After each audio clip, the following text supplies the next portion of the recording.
시청자 여러분 안녕하십니까? 뉴스나우 시작합니다. 막바지를 향해 가는 윤석열 대통령 탄핵 심판이 내일 최종 변론만을 남겨두고 있습니다. 윤 대통령과 국회 측은 마지막 변론 전략을 짜며 최후 진술을 준비하고 있습니다. 현장에 나가 있는 취재기자 연결합니다. 차정윤 기자. 네, 헌법재판소입니다. 네, 먼저 내일 변론 개일 절차가 어떻게 진행되죠? 네, 윤석열 대통령 탄핵 심판 11차 변론 기일은 내일 오후 2시에 진행됩니다. 국회에서 탄핵 소추안이 가결된 지 73일 만입니다. 우선 내일은 증인신문 없이 양측 대리인이 각각 2시간씩 종합 변론을 합니다. 이후에는 정청래 국회 탄핵소추위원과 윤석열 대통령으로부터 시간 제한이 없는 최종 의견 진술을 듣게 됩니다. 양측의 마지막 변론 전략은 어떻게 전망됩니까? 네, 국회 측과 윤 대통령 측 모두 막판 준비에 몰두하고 있는 모습입니다. 우선 윤 대통령 측 대리인단은 지난 주말에 이어 오늘도 서울구치소에 있는 윤 대통령을 접견하며 변론 방향과 전략을 논의하고 있습니다. 윤 대통령은 헌재에서 진술할 최후 진술을 구치소에서 직접 작성하고 있는 것으로 파악됐는데 비상계엄으로 인한 사회적 혼란에 대해 국민에게 사과하는 메시지나 기각 결정을 대비한 향후 국정운영 구상이 담길 가능성 등이 언급됩니다. 다만 대리인단은 일각에서 관측된 임기 단축 개헌 제안 내용은 윤 대통령의 뜻이 아니라며 선을 그었습니다. 국회 측 대리인단도 막바지 최후 변론 메시지를 점검하고 있습니다. 비상계엄 선포의 위법성을 강조하는 것은 물론 헌재 결정 이후의 민주주의 회복이나 국가 발전에 대한 고민도 변론 내용에 담길 전망입니다. 네, 그럼 변론이 끝나면 이후 절차는 어떻게 진행되는지도 전해주시죠. 네, 내일 변론 절차가 끝나면 헌재는 철저한 보안 속에 선고를 위한 재판관 평의를 이어갑니다. 최종적으로는 표결로 각 재판관의 의견을 모으는 평결 절차를 거치게 됩니다. 이후 주심 재판관인 정형식 재판관이 결정문 초고를 작성하고요. 다른 재판관들의 수정과 보완 작업을 거쳐 결정문을 완성하게 됩니다. 재판부는 내일 변론 기일에서 최종 선고 기일을 바로 언급하진 않고 추후 날짜를 잡아 통지할 것으로 전망됩니다. 법조계에선 통상적인 전례에 따라 윤 대통령 탄핵 심판 선고는 다음 달 중순에 이뤄질 거라는 예상이 우세합니다. 네, 오늘 헌법재판소에서 다른 탄핵 심판 일정도 있죠?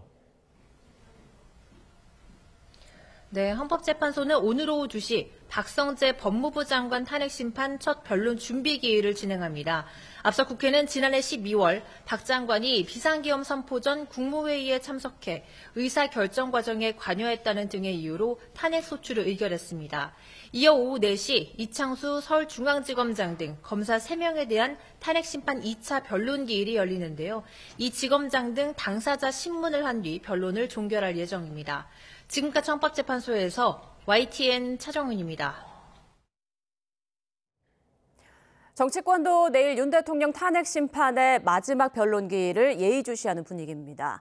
국민의힘은 일단 공개 발언을 자제했고 더불어민주당은 윤 대통령의 탄핵은 필연이라고 맹공을 퍼부었습니다. 국회 취재기자 연결합니다. 임성재 기자. 네, 국회입니다. 네, 먼저 오늘 여야 분위기부터 전해주시죠. 국민의힘은 윤 대통령 탄핵 심판 최후 변론을 하루 앞두고 공식 입장을 내는 건 자제하고 있습니다. 아침 회의에서도 이 최후 변론과 관련한 지도부 차원의 공개 발언은 없었습니다. 다만 윤 대통령의 최후 진술의 내용과 방향은 예의주시하는 기류가 감지됩니다. 원내 핵심 관계자는 YTN과 통화에서 윤 대통령의 메시지에 계엄으로 국민을 놀라게 한 점에 대한 사과와 책임 있는 자세 등이 포함되지 않겠나 예상했습니다. 당 일각에선 윤 대통령 최후 진술에 임기 단축 개헌 등 내용이 담기지 않을까 주시하는 분위기도 감지됩니다. 탄핵 심판을 맡은 헌법재판소에 대한 메시지도 함께 자제하는 모습인데 공수처의 이른바 영장 쇼핑 논란 등을 저격한 공세는 계속되고 있습니다. 국민의힘 소속 법사위원들은 이를 거듭 규탄하는 기자회견을 열었고 여당 의원 20명 정도는 오후 공수처를 항의 방문할 예정입니다. 최후 변론 전 마지막 주말 장외 여론전에 주력했던 민주당은 헌재를 향해 오직 헌법과 상식에 의거해 합리적 결정을 내려달라고 목소리를 높였습니다.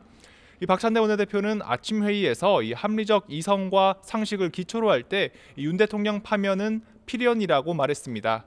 이어 12.3 비상계엄 이후 악몽 같았던 시간도 끝나간다며 이 헌재가 극우 세력의 외압에 흔들리면 안 된다고 덧붙였습니다. 특히 그 중심엔 계엄 이후 이 헌정 질서와 민주주의를 부정하는 언행을 일삼은 이 국민의힘이 있다며 이 극우 정당이 설 자리는 없다고 강조했습니다. 이와 함께 이재명 대표의 중도 보수론 등을 바탕으로 이 외연 확장 행보를 병행하는 기류입니다. 진성준 정책위의장은 라디오 인터뷰에서 곧 탄핵 심판 변론이 종결되고 이 선고가 있으면 조기 대선도 가시화될 수 있다며 이 대표의 일련의 행보는 외연 확장 차원으로 본다고 말했습니다. 네, 이 같은 민주당의 중도 보수론에 국민의힘 공세는 계속되는 분위기죠. 네, 국민의힘은 민주당은 진보가 아닌 중도 보수라는 이 대표의 중도 보수론에 연일 맹공을 이어갔습니다. 권영세 비대위원장은 아침 회의에서 이 대표의 경제 관련 발언과 이 태도를 보면 이 무지와 정책 철학의 빈곤이 그대로 드러난다고 비판했습니다. 들어보겠습니다. 기존의 민주당이 역주행 수준이었다면 이재명 대표는 역주행에 난폭운전에 음주운전까지 더해서 도로를 온통 난장판으로 만들고 있습니다. 권성도 원내대표도 이 대표의 행보를 이 좌충우돌 만취운전으로 비유하며 이 대표가 여의도를 사기판으로 만들었다 비난했습니다. 이를 두고 이 대표의 우클릭 행보와 맞물려 최근 비교적 약세를 보이는 여당의 중도층 지지율을 의식한 공세가 아니냐는 일각의 해석도 나오는데요. 이 원내 핵심 관계자는 YTN에 이 지지율 박스권에 갇힌 건 이 대표라면서 일련의 여론 추이를 주시했습니다. 반면 이재명 대표는 연금 개혁과 이 상속세 문제 등을 들며 이 국민의힘이 집권 여당으로서 이 책임 있는 모습을 보여주지 못하고 있다고 비판했습니다. 이 대표는 아침 회의에서 이 국정협의회에서 정부와 민주당은 전향적인 입장으로 연금 개혁을 타결하려 했는데 여당이 고집을 부렸다고 강조했습니다. 또 상속세법 개정 논의와 관련해서도 여당은 상속세 최고 세율을 안 내리면 기초 공제액을 올려줄 수 없다고 행패를 부리며 자신을 사기꾼으로 몰기만 한다고 맞섰습니다. 관련 발언 들어보겠습니다.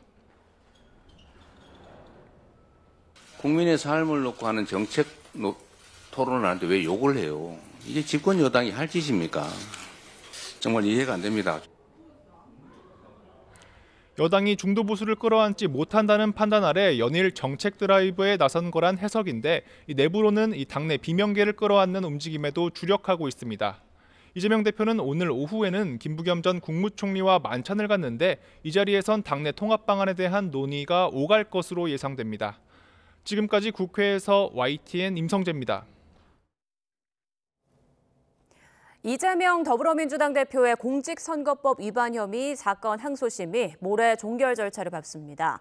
서울고등법원은 모레 오전 10시 반 5차 공판기일을 열고 검찰과 이 대표 측이 신청한 양형 증인을 신문합니다. 또 오후 2시에 이어지는 결심 공판에서는 이 대표에 대한 피고인 신문과 검찰 구형, 또 이 대표 최후 진술이 이루어질 예정입니다. 통상 선고는 결심 공판 한 달 뒤에 이루어지는 만큼 이르면 다음 달 말 2심 선고 결과가 나올 전망입니다. 이 대표는 2021년 민주당 대선 경선 과정에서 대장동 핵심 개발 사업 핵심 실무자였던 고 김문기 씨, 또 한국식품연구원 부지의 용도 변경 특혜 의혹과 관련해 허위 사실을 공표한 혐의를 받습니다. 지난주 내내 이어졌던 강추위가 끝나고 오늘부터는 기온이 점차 오를 전망입니다. 다만 연일 건조한 날씨가 이어지는 가운데 내일부터는 동해안 산불의 주범인 양간 지풍까지 불 것으로 보여 산불 위험이 더욱 커질 것으로 보입니다. 취재기자 연결합니다. 김민경 기자, 오늘 아침 출근길은 꽤 추웠는데 이 추위가 점차 풀리고 봄 기운이 스며든다고요? 네, 오늘 아침에는 서울 기온이 영하 6.3도, 일부 내륙은 영하 10도 안팎으로 여전히 추웠습니다. 다만 낮부터는 기온이 오르면서 긴 추위가 점차 풀릴 걸로 보입니다. 중국 상하이 부근에서부터 동쪽으로 이동하는 이동성 고기압의 영향으로 차가운 북서풍이 아닌 상대적으로 따뜻한 서풍이 불어오기 때문인데요. 서울의 예년 최저 기온이 영하 1.4도인데 내일과 모레 아침에는 영하 2에서 3도, 글피에는 영하 1도로 평년 기온보다 높을 걸로 보입니다. 특히 목요일부터는 서울 낮 기온이 10도를 웃돌며 본격적인 봄 날씨에 접어들 전망입니다. 네, 긴 추위가 풀린다는 건 다행인데 산불 위험은 더욱 커졌다고요? 네, 그렇습니다. 어제 오후 6시를 기준으로 동해안뿐만 아니라 서울 등 수도권과 충청, 영남, 전남 등 전국 대부분 지역에도 산불 위기경보 주의 단계가 확대 발령됐습니다. 지난주 내내 차고 건조한 북서풍이 불어오면서 전국적으로 대기가 더욱 건조해졌기 때문인데요. 문제는 내일부터는 동해안 지역에 고온 건조한 강풍인 양간지풍이 불 걸로 전망된다는 점입니다. 이 양간지풍은 한반도 남쪽에는 고기압이, 북쪽에는 저기압이 위치한 남고북저형의 기압 배치일 때 주로 발생하는데요. 이 양양과 간성 사이에서 부는 강한 바람으로 봄철 동해안 산불의 주요 원인으로 꼽힙니다. 지난주 산불 발생 건수가 20건으로 첫째 주보다 19건이나 많았는데요. 건조한 날씨 속에서 산불 발생이 늘어나고 있는 가운데 양간지풍까지 예보된 만큼 산림 주변에서는 흡연이나 취사, 소각 등 불시 사용을 절대 하지 말아야 합니다. 지금까지 과학기상부에서 YTN 김민경입니다. 부산 어린이대공원 근처 야산에서 불이 나 한때 구민들에게 재난 문자가 발송됐습니다. 건조한 날씨로 산불이 잇따르자 산림청은 국가위기경보 단계를 상향해 대응 태세를 끌어올렸습니다. 김철희 기자입니다. 연기가 피어오르는 산 위로 소방 헬기 여러 대가 연달아 물을 뿌립니다. 부산 어린이대공원 앞 야산에 불이 난 건 어제 오후 5시 10분쯤. 부산시는 한때 안전에 유의하라는 재난 문자를 발송하기도 했는데 불은 나무와 낙엽 등을 태우고 난 뒤 1시간 50여 분 만에 꺼졌습니다. 정확하게는 안 나왔는데 대충 한 0.1헥타르 정도 소실 추정됩니다. 그 원인은 아직 확인 안 됐고 조사 중입니다. 산림청이 집계한 결과 어제 하루 동안만 부산과 인천, 경기도 등 전국에서 산불 5건이 연달아 발생했습니다. 산림당국은 산불 재난 국가위기 경보 단계를 관심에서 주의로 끌어올리고 철저한 예방 활동을 주문했습니다.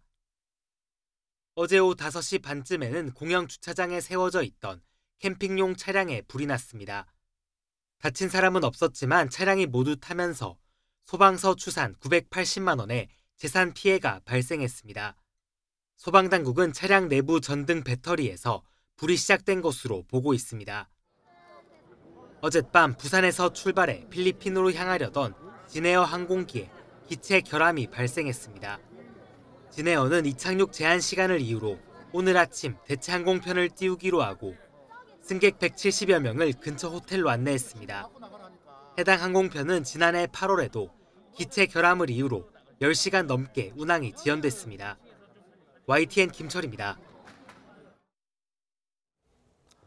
오늘 새벽 1시 반쯤 경기도 용인시 처인구에 있는 다세대 주택에서 불이 났습니다. 3층 주민 60대 A씨가 화상을 입고 창문 밖으로 뛰어내리다 크게 다쳐 병원에서 치료를 받고 있습니다. 어젯밤 11시 반쯤 강원 삼척시 원더급의 상가에서 불이 나 5시간여 만에 꺼졌습니다. 인명피해는 없지만 점포 3동과 주택 넉 채가 타고 주민 6명이 인근 경로당으로 대피했습니다. 어젯밤 9시 반쯤 경북 성주군 용암면의 단독주택에서 불이 나 2시간 반 만에 꺼졌습니다. 다친 사람은 없고 집 한 채와 가재도구 등이 모두 타 소방서 추산 5,100만 원의 재산 피해가 발생했습니다.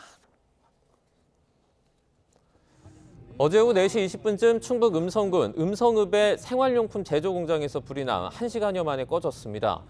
인명피해는 없지만 공장 한 동이 모두 타 소방서 추산 3천만 원의 재산 피해가 났습니다. 오늘 새벽 6시쯤부터 30분간 KTX 부산 방면 열차편 여러 대가 천안 아산역 부근에서 전기 공급 문제로 지연 운행됐습니다. 한국철도공사는 오늘 새벽 5시 50분쯤 천안 아산역에서 전기 공급 장애가 발생해 5분가량 복구 작업을 진행했다고 밝혔습니다. 역에 멈춰선 열차가 출발하지 못하면서 뒤따르던 다른 열차도 지연 운행됐는데 한국철도공사는 지장을 받은 열차편이 얼마나 되는지 집계하면서 자세한 장애 원인을 조사 중입니다. 하워드 러트닝 미국 상무장관이 우리 기업에 1조 4천억 원 이상의 투자를 종용한 것으로 나타났습니다. 또 대미 투자를 약속하면 당장 1년 안에 착공해야 한다며 트럼프 대통령 임기 안에 가시적인 성과를 내야 한다는 입장도 밝혔습니다. 뉴욕에서 이승윤 특파원입니다. 트럼프 미국 행정부의 관세 정책을 총괄하는 하워드 러트닉 상무부 장관. 지난주 최태원 대한상공회의소 회장 겸 SK그룹 회장이 이끄는 사절단과 만나 미국 제조업에 가능한 한 많이 투자해주기를 당부했습니다. 특히 한 기업인이 수천만 달러의 대미 투자 계획을 소개하자 최소한 10억 달러, 우리 돈으로 1조 4천억 원의 투자를 원한다는 반응을 보인 것으로 알려졌습니다. 이어 대미 투자를 약속하면 당장 1년 안에 착공에 들어가는 등 트럼프 대통령 임기 안에 가시적인 성과를 내야 한다고 밝힌 것으로 전해졌습니다. 다음 달부터 철강과 알루미늄에 25%의 관세를 예고한 데 이어 우리나라의 대미 수출 1위, 2위 품목인 자동차와 반도체에 대한 관세까지 예고한 상황에서 투자 압박까지 가하고 있는 겁니다. 트럼프 행정부의 전방위 압박의 강도가 거세지고 있지만 오히려 미국 기업과 소비자들이 민감하게 반응하며 부작용이 발생할 조짐이 일고 있습니다. The biggest issue right now with the things that are going on in Washington is less the results and more just the uncertainty, right? Because all businesses want to do, if you read 미국 소비자들이 앞으로 1년간, 5년간 물가가 각각 4.3%, 3.5%씩 오를 것으로 예상하면서 소비 심리가 얼어붙고 있습니다. 트럼프의 상호 관세가 올 연말 미국 소비자 물가를 2%포인트 올릴 것으로 캐피털 이코노믹스가 추산하는 등 전문가들도 관세의 역효과를 우려하기는 마찬가지. 트럼프의 관세 폭탄이 미국인들이 기대한 삶의 질 개선으로 이어지지 않을 경우에 정치적 기반인 미국 내 여론이 흔들릴 수밖에 없고, 이에 따라 관세 정책의 지속성 역시 담보할 수 없게 된다고 경제 전문가들은 지적하고 있습니다. 뉴욕에서 YTN 이승윤입니다. 스콧 베센트 미국 재무부 장관은 상호 관세와 관련해 다른 나라들이 불공정 거래 관행을 지속하고자 한다면 협상하려고 할 때까지는 관세가 올라갈 것이라고 말했습니다. 베센트는 폭스뉴스와의 인터뷰에서 상호 관세는 향후 진행 경과에 따라 달라지기 때문에 어떤 일이 일어날 것이라고 말할 수 없다며 이같이 밝혔습니다. 또 상무부와 무역대표부가 오는 4월 1일 상호 관세 관련 보고서를 낼 것이라며 관세와 비관세 장벽, 환율 조작, 자국 기업 자금 지원, 미국 빅테크에 대한 소송을 살펴보겠다고 설명했습니다. 트럼프 미국 대통령의 관세 조치에 대응하기 위해 안덕근 산업통상자원부 장관이 이르면 이번 주 미국으로 향합니다. 정부 고위 관계자는 안 장관의 방미 일정을 미국 측과 조율 중이라며 관세 등 통상 정책이 본격화하기 전에 한국의 입장을 반영하기 위한 조치라고 설명했습니다. 이번 방미 일정에서 안 장관은 한국이 미국의 중요 파트너라는 점을 강조하고 바이든 행정부 시절 약속한 반도체, 2차 전지 분야 보조금과 세액공제 혜택이 유지돼야 한다고 강조할 방침입니다. 폐렴 증세로 열흘째 병원에 입원하고 있는 프란치스코 교황이 의식은 있지만 위중한 상태가 이어지고 있습니다. 일부 언론에서 자진 사임설이 나오는 가운데 이 교황은 우크라이나 전쟁 3주년을 맞아 인류의 부끄러운 일이라는 메시지를 전했습니다. 정유신 기자입니다. 복합적인 폐 감염으로 열흘째 입원한 프란치스코 교황의 병세가 호전되지 않고 있습니다. 교황의 병세가 위중하다고 공식 발표한 이후 외신들의 이목은 바티칸에 쏠려 있습니다. 교황청은 현지 시간 23일 교황의 의식은 명료하고 평온한 밤을 보냈다고 밝혔습니다. 하지만 한때 호흡곤란을 겪을 정도로 여전히 위중한 상태라 고용량 산소 치료와 수혈을 받고 있다고 설명했습니다. Il Papa è fuori pericolo? No, il Papa non è fuori pericolo. È aperta la porta a tutte e due le possibilità. 교황청은 건강 악화로 프란치스코 교황이 베네딕토 16세 경우처럼 자진 사임할 수 있다는 일부 언론 보도에 대해 불필요한 것이라며 부인했습니다. 교황은 입원한 상태에서도 우크라이나 전쟁 3주년을 맞아 인류의 고통스럽고 부끄러운 일이라며 메시지를 전했습니다. 바티칸 성베드로 대성전 미사는 리노 피시첼라 대주교가 대신 집전하고 교황의 회복을 위한 특별 미사를 열었습니다.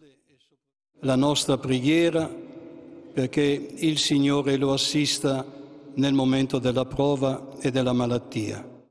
프란치스코 교황이 입원한 병원 주변엔 쾌유를 기원하는 발걸음이 끊이질 않았습니다. 교황의 고향인 아르헨티나에 있는 오벨리스크에는 쾌유를 기원하는 사진이 투사됐고 세계 곳곳 가톨릭 신자들의 기도가 이어졌습니다. Tonight we heard that he is not okay, and we are praying for his speedy and complete recovery. 1936년 아르헨티나에서 태어난 프란치스코 교황은 올해 88살로 지난 2013년 비유럽이자 남미권에서 처음으로 교황으로 선출됐습니다. 주기 이듬해 한국을 방문해 세월호 참사 유가족을 위로하고 한반도 평화에 깊은 관심을 보여 한국과도 인연이 깊습니다. YTN 정준입니다.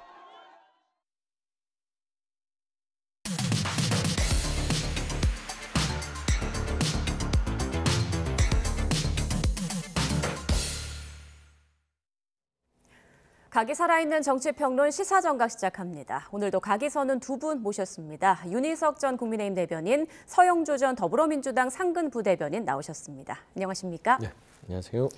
자, 윤석열 대통령의 최후 변론을 하루 앞둔 오늘인데요. 정치권은 중도 보수론 프레임을 두고 치열한 공방을 벌이고 있습니다. 먼저 오늘 아침 여야 대표의 발언부터 듣고 오시죠.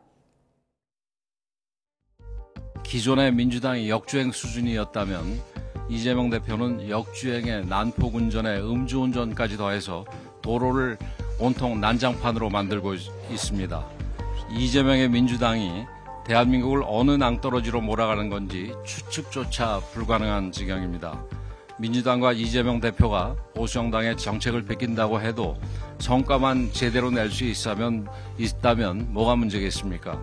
하지만 베끼려면 제대로 베껴야 합니다.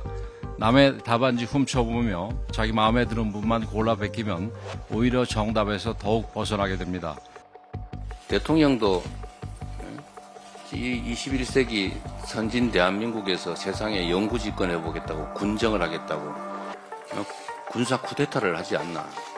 그런 사람들을 비호하면서 1호당은 징계도 하지 않고 오히려 쫓아다니잖아요. 동조를 하지 않습니까? 지금 권영세 비대위원장이 아주 대놓고 다시 12월 3일이 오더라도 자기는 계엄 해제 의결을 하지 않겠다. 지금 그렇게 얘기하지 않았어요? 뭐 표현 좀 틀리다고 꼬투리 잡을지 모르겠는데 하여튼 그런 취지였어요. 이게 극우 아니면 뭡니까? 네, 권영세 비대위원장은 베끼려면 제대로 베껴라 이렇게 민주당을 향해서 일갈을 했고요. 이재명 대표는 국민의힘을 향해서 윤 대통령을 비호하는 극우 정당이다 이렇게 또 비판했습니다. 어떻게 들으셨나요? 이재명 대표가 갑자기 중도 보수론을 들고 나온 것은 윤석열 대통령이 지금 탄핵 심판을 받는 과정에 있기 때문에 운동장을 넓게 쓸 수 없는 저희 당의 이 처지를 활용한 그런 정략적인 어떤 술책이라고 생각을 합니다. 그런데 그렇게 주장만 한다고 해서 갑자기 진보 진영에 있던 민주당이 중도 보수 정당이 되는 건 아니라는 걸 저희가 잘 알고 있죠. 정책을 어떻게 하느냐가 중요한 거지 정치적으로 상황 변화에 따라서 어떤 입장을 일시적으로 낸다고 해서 저희 당이 극우 정당이 되겠습니까? 세상 어느 나라에서 극우 정당의 지지도가 30%가 넘고 거기서 대통령을 배출하고 그러지는 않습니다. 그래서 이재명 대표가 그 중도 보수 쪽으로 가서 표를 좀 많이 얻겠다. 조기 대선을 염두에 두고 말씀하시는 모양인데 실제적으로 중도 보수에 계신 분들이 공감할 수 있는 그런 정책적 메시지를 일관되게 2주일 만에 바뀌지 마시고 일관되게 내시는 작업이 먼저라고 저는 생각합니다. 네, 서 대변인 말씀도 들어보시죠. 일단 뭐 권영세 비대위원장 말은 앞뒤가 하나도 맞지 않는 것들은 뭐 어떤 베끼더라도 제대로 베껴라. 이 보수 정책이든 진보 정책이든 그거는 한 정당의 고유의 본인들의 소유가 아닙니다. 시대상에 맞게끔 이게 맞다고 그러면 뭐 민주당이든 국민의힘이든 거기에 대해서 주장하고 내가 실행할 수 있는 능력이 있다라고 국민들을 설득해가는 거. 그게 저는 조금 더 이 정당을 운영하는 지도자들의 마음이 아닐까. 그런데 이건 우리 건데 왜 건들어 이런 느낌이거든요. 왜 상속세에 대한 어떤 논의 완화하는 게 왜 국민의힘 거예요? 그렇지 않아요. 박근혜 전 대통령도 그랬지만 경제 문제가 가져와서 여러 가지 복지 정책에 대해서 실행을 했어요. 그러면서 외연 확장을 했죠. 그리고는 집권을 했던 것으로 제가 기억하는데 결국엔 국민의힘이 먼저 반성해야 될 거. 지금 왜 본인들의 보수의 자리를 비워놓고 저쪽 오른쪽에 있는 자유통일당에 내란을 동조하는 보수의 낭떠러지로 가냐. 저는 그겁니다. 이걸 내주지 않으려면 더 밀고 올라오세요. 그 보수를 굳건히 지키고 건전한 보수를 통해서 중도로 확장하려고 해도 모자랄 판에 지금 본인들은 본인들의 정통 보수에 대한 합리적 보수의 정책들은 다 내팽개쳐 놓고 대통령 지키기에만 연연하면서 이재명 대표만 욕하고 있습니다. 뭡니까? 어떤 상속세와 어떤 소득세 부분에 대해서 얘기를 하면 한번 정책적으로 붙어보자. 우리의 것이 진짜인지 당신의 것이 진짜인지 이게 정말 국민을 위한 것인지 이렇게 하는 것들이 정당의 지도자의 모습이지 야당 대표에 대해서 뭐 역주행, 음주, 난포 이런 과격한 언어만 쓴다고 해서 본인들의 정책에 대한 소유권을 주장할 수 있지 않는 건 아니지 않겠습니까? 그래서 네. 저는 이런 부분 굉장히 좀 아쉬운 발언들이다. 방금 이런 비판에 대해서는 좀 어떻게 주장을 하시겠습니까? 이제 국민의힘이 과도한 우클릭으로 좀 자리를 비워둔 거 아니냐, 이런 원인 제공을 한 거 아니냐 이런 얘기가 나오거든요. 그 우클릭이라는 내용이 정책 관련한 얘기라면 뭐 토론의 여지가 있겠는데 지금 민주당에서 저희가 우클릭을 했다 하면서 극우정당이라고 몰아세우는 이유는 탄핵 심판 관련한 저희의 메시지에 딱 국한되어 있다고 생각을 합니다. 저희는 헌법재판소의 공정한 심판 절차를 통한 결과를 듣기를 원하는 거예요. 그런데 지금까지 한 2달 가까이 진행된 탄핵 심판의 과정이 적어도 피청구인 저희 당에서 배출한 윤석열 대통령 측에 그리 공정해 보이지 않고 흠결을 찾을 수 있는 부분이 많았다. 그래서 헌재에 대해서 더 공정한 모습을 보여달라고 요구해 왔던 겁니다. 그 과정을 우클릭을 했다. 극우의 모습을 보여주고 있다. 이렇게 정치 공세를 하는 거라고 생각하고 방금 전에도 말씀드렸지만 어떤 정당이 진보 정당이냐 보수 정당이냐 하는 것은 그 당수가 선언적 의미로 그 단어를 쓰는 것으로 결정되는 게 아니라 정책적 지향점이 어떤 것이냐 철학이 어떤 것이냐 거기에 따라 달려있는 것이라는 것을 국민들께서 너무나 잘 아시고 계신다. 이렇게 말씀드리겠습니다. 두 분 모두 정책으로 붙어보자 이런 말씀 두 분 해주셨는데 이제 말이 나온 김에 상속세 얘기를 잠깐 해보겠습니다. 이재명 대표가 이제 최근 상속세를 18억까지 공제해주겠다고 나선 부분에 대해서 이제 국민의힘 비판이 이어지고 있는데요. 이에 대해서 자 그럼 초부자들 상속세를 왜 10%포인트나 깎아줘야 하나 이렇게 또 이재명 대표가 맞받았단 말이죠. 어떻게 보십니까? 자, 초부자 감세를 왜 해주느냐는 그 발언에 어떤 것이 있느냐를 봐야 됩니다. 저희가 상속세 관련해서 물론 공제액도 올려야 하지만은 세율 조정에 대해서 얘기를 하는 이유가 우리나라의 많은 이 중소기업이 이제 승계 과정에 많이 있는데 이 최대 주주가 상속을 통해서 뭐 자녀에게 그 지분을 넘길 때는 더 50% 최고 세율에 할증이 돼서 60%를 내야 돼요. 예. 그렇게 되면 회사가 남아나질 않습니다. 경영권이 바뀐다는 얘기예요. 그런 많은 부담을 안고 경영을 이어갈 만한 그렇게 재무 상태가 주는 기업이 얼마나 많겠느냐. 결국은 보수라는 것은 공동체를 유지하는 것이 목적인데 그런 식으로 고용을 창출하고 경제적으로 부를 제공할 수 있는 재화를 생산하고 국가에 세금을 내는 그런 역할을 하는 기업이 제대로 운영을 못하고 기업 정체성을 상실한 가운데 자꾸 넘어간다.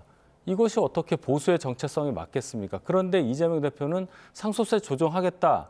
딱 그 생각만 하는 거예요. 세금을 줄여주는데 본인들한테 접근 가능한 층만 딱 해서 그것만 바꿔주겠다. 보수의 정체성과 하나도 안 맞는 얘기죠. 오히려 역행하는 정책을 내놓고선 보수를 주장하고 있는 겁니다. 이것은 설득이 안 되는 거기 때문에 앞으로 계속 그렇게 하자도 저는 좋다고 봅니다. 네, 보수의 역행하는 정책이다라는 주장 어떻게 들으셨어요? 보수의 역행이라는 게 보수가 대한민국 국민 모두를 대표하나요? 그러니까 국민의 삶에 대해서 생각을 해보시죠.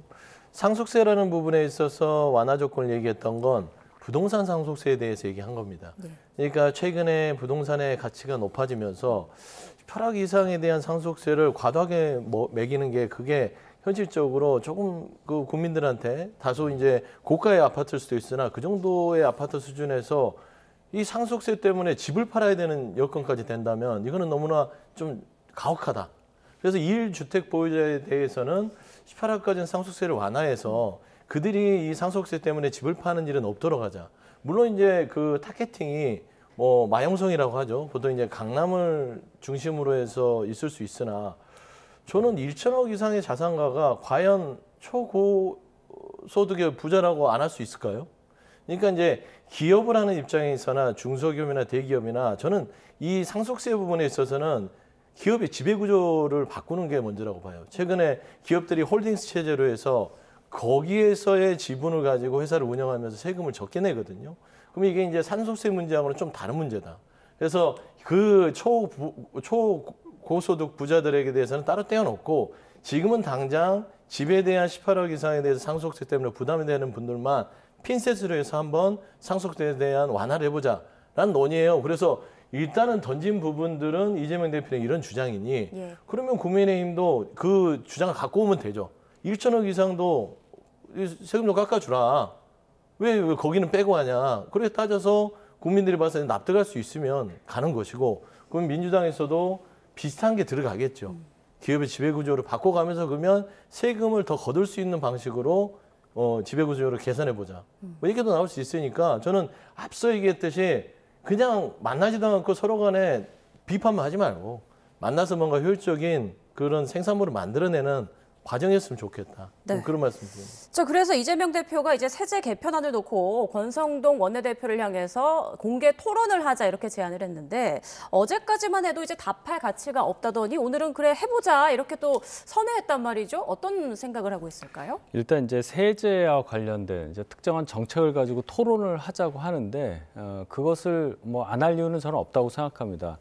만나서 입씨름만 하는 어떤 정치 공세 그거 관련한 대화가 아니라 특정한 정책적인 어떤 현안을 놓고 어느 쪽의 논리가 맞느냐에 대해서 토론을 하자는 것을 굳이 반대할 이유는 없고 오히려 그런 기회를 통해서 이재명 대표가 갖고 있는 민주당에서 주장하는 논리가 얼마나 허황되고 저희가 생각하는 논리가 지금 우리 현실에 대단히 맞다. 이것을 부각시킬 기회라고 저는 봅니다. 예, 언제 어떤 방식으로 어떤 주제를 중심으로 토론을 하게 될지는 조금 더 지켜봐야 하는 그런 상황입니다.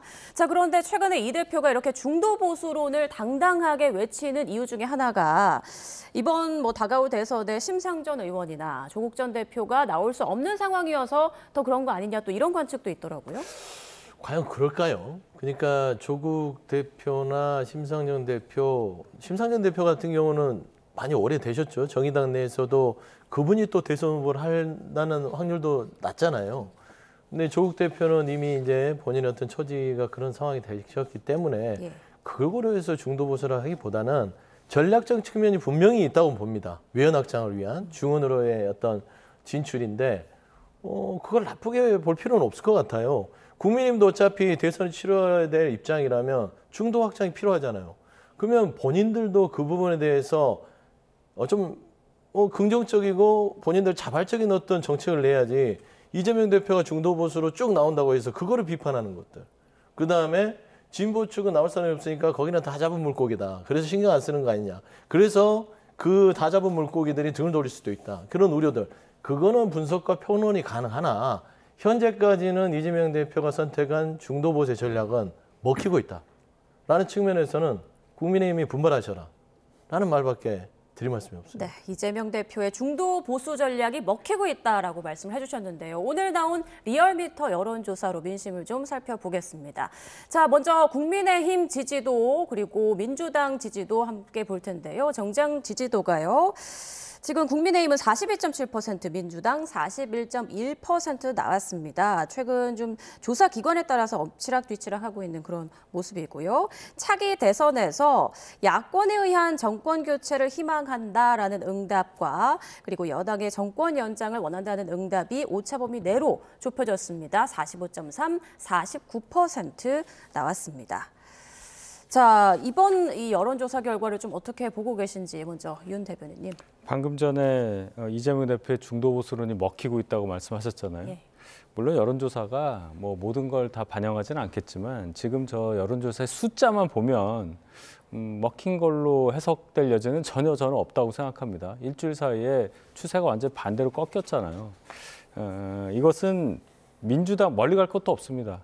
민주당 내부에서조차 반발이 나오는 논리를 들고 나서 자꾸 강변을 하고 있기 때문에 전통적인 민주당 지지층조차 어느 정도는 굉장히 거부감을 느끼고 있다 이렇게 해석할 여지가 충분하고 결론적으로는 국민들이 판단을 내리실 때 가장 중요하게 여길 수 있는 신뢰성의 바탕을 둔 그러한 어떤 뭐 정책 주장이라든지 이슈 파이팅이 필요하다. 근데 이재명 대표는 최근 들어서 더욱 더 본인의 발언에 그 신뢰성을 해할 만한 그런 변침을 너무 자주 하고 급격하게 하고 있다.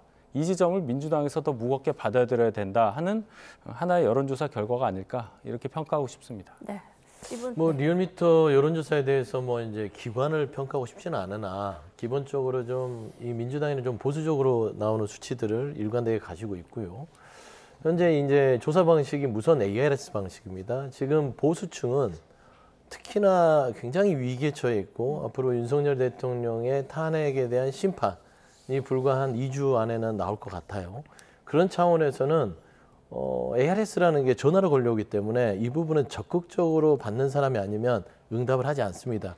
지금 애가 타고 목이 타는 쪽은 어딜까요? 민주당 쪽일까요? 국민의힘 쪽일까요? 그렇게 봤을 때는 보수 가표지까지 얘기하지 않더라도 ARS에 적극 참여해서 대답하는 층을 고려할 때는 그렇게 국민의힘 쪽에서 저 지지율을 가지고 만족할 만한다거나 또 민주당 쪽에 아예 지금 현재의 이재명 대표의 중도 보수의 중도 외연 확장이 먹히지 않았다고 평가하기에는 조금 불확실한 데이터다. 그렇게밖에 말씀드릴 수밖에 없습니다. 네. 자, 내일은요. 윤 대통령의 헌법재판소 최후 변론이 예정돼 있죠. 자, 여야 역시 국회에서 마지막 고소에 나섰는데요. 목소리 들어보십시오. 그런데 이대로 헌재가 탄핵 선고를 내리면 이미 탄핵 찬반으로 갈라진 나라가 더 큰 갈등 속에 빠지지 않을까 걱정됩니다. 지금 헌재는 국민의 신뢰를 상실하고 있습니다. 법치에 입각한 공정한 절차를 어겼기 때문입니다. 헌법재판소가 국민의 힘과 극우 세력들의 외압에 흔들리지 말고 오직 헌법과 상식에 근거해 합리적인 결정을 내려주실 걸 당부드립니다. 국민의 힘과 극우 세력의 행태를 보면 윤석열이 복귀할 거라는 믿음을 여전히 갖고 있는 것 같습니다. 그러나 이 같은 믿음이야말로 호수에 비친 달그림자를 좇는 것입니다. 네, 헌재가 이대로 탄핵 심판 선고를 하면 안 된다. 나라가 더 큰 갈등에 빠질 것이다. 이게 권성동 원내대표 주장인데요. 어떻게 들으셨어요? 그럼 권성동 원내대표한테 한번 여쭤보고 싶어요. 그럼 헌재가 어떻게 했으면 좋을까요? 그러면 헌재가 탄핵 선고를 완전히 늦출까요? 아니면 그 혼란을 얼마나 더 갖고 가야 만족하시겠습니까? 그리고 헌재가 탄핵을 기각시켜서 지금 내일 안에 범죄로 혐의를 받고 있는 대통령이 직무에 복귀돼 있고요. 형사재판 중인데 대통령직을 유지하면서 본인의 개헌권을 다시 한번 발동한다면 대한민국의 사회는 어떻게 될까요? 상상해 보셨을까 묻고 싶거든요. 저는 이제 정치적인 입장에서 방어를 할 수밖에 없어서 저런다는 건 이해는 하나 그래도 선이라는 게 있습니다. 정치의 권력 구도 그다음에 관계성도 있지만 그래도 이 공당의 지도자 그리고 국회의원으로서는 국민을 먼저 생각하라는 원칙론을 얘기할 수밖에 없거든요. 국민을 생각할 때 과연 저 말이 합당한지 한번 되돌아보셨으면 좋겠다. 그런 말씀 좀 드리고 싶습니다. 내일 헌재에서 윤 대통령이 어떤 말을 할까? 이게 또 지금 가장 큰 관심이 아닐까 싶은데 이런 메시지가 꼭 나와야 한다. 나왔으면 좋겠다 하는 부분이 있을까요? 윤 대통령이 지금 계엄 사태 때문에 이 탄핵 심판에 지금 회부된 상태잖아요. 예. 기각, 그러니까 복귀할 경우에 어떻게 운영을 하겠다. 이것을 국민 그리고 헌법재판관 앞에서 설파하는 것이 가장 중요하겠죠. 우려하는 분들은 윤 대통령이 복귀할 경우에 뭐 예를 들어서 또 계엄을 하는 게 아니냐. 또 여야 대립이 똑같이 유지돼서 또 나라가 혼란스럽게 되는 거 아니냐. 이런 걱정들을 많이 하시는데 윤 대통령께서 복귀하실 경우에 그러한 어떤 우려를 부식시킬 수 있는 발언을 하신다면은 적어도 국민들께는 굉장히 긍정적인 메시지로 작용할 것이고 헌법재판관들에게도 파면에 이를 만한 어떤 결정을 하는 것이 맞느냐 아니면 윤 대통령이 복귀시키는 것이 국정 안정에 도움이 되느냐 하는 그 판단에서 대단히 중요하게 작용할 가능성이 커요. 그래서 윤 대통령이 이 무제한 진술하게 돼 있는 거 아니겠습니까? 예. 어떤 말씀하실지가 이번 탄핵 관련한 이 선고에 있어서 대단히 중요하다. 저는 그렇게 봅니다. 네, 서 대변인님께서는 어떤 말이 꼭 나와야 한다고 보세요?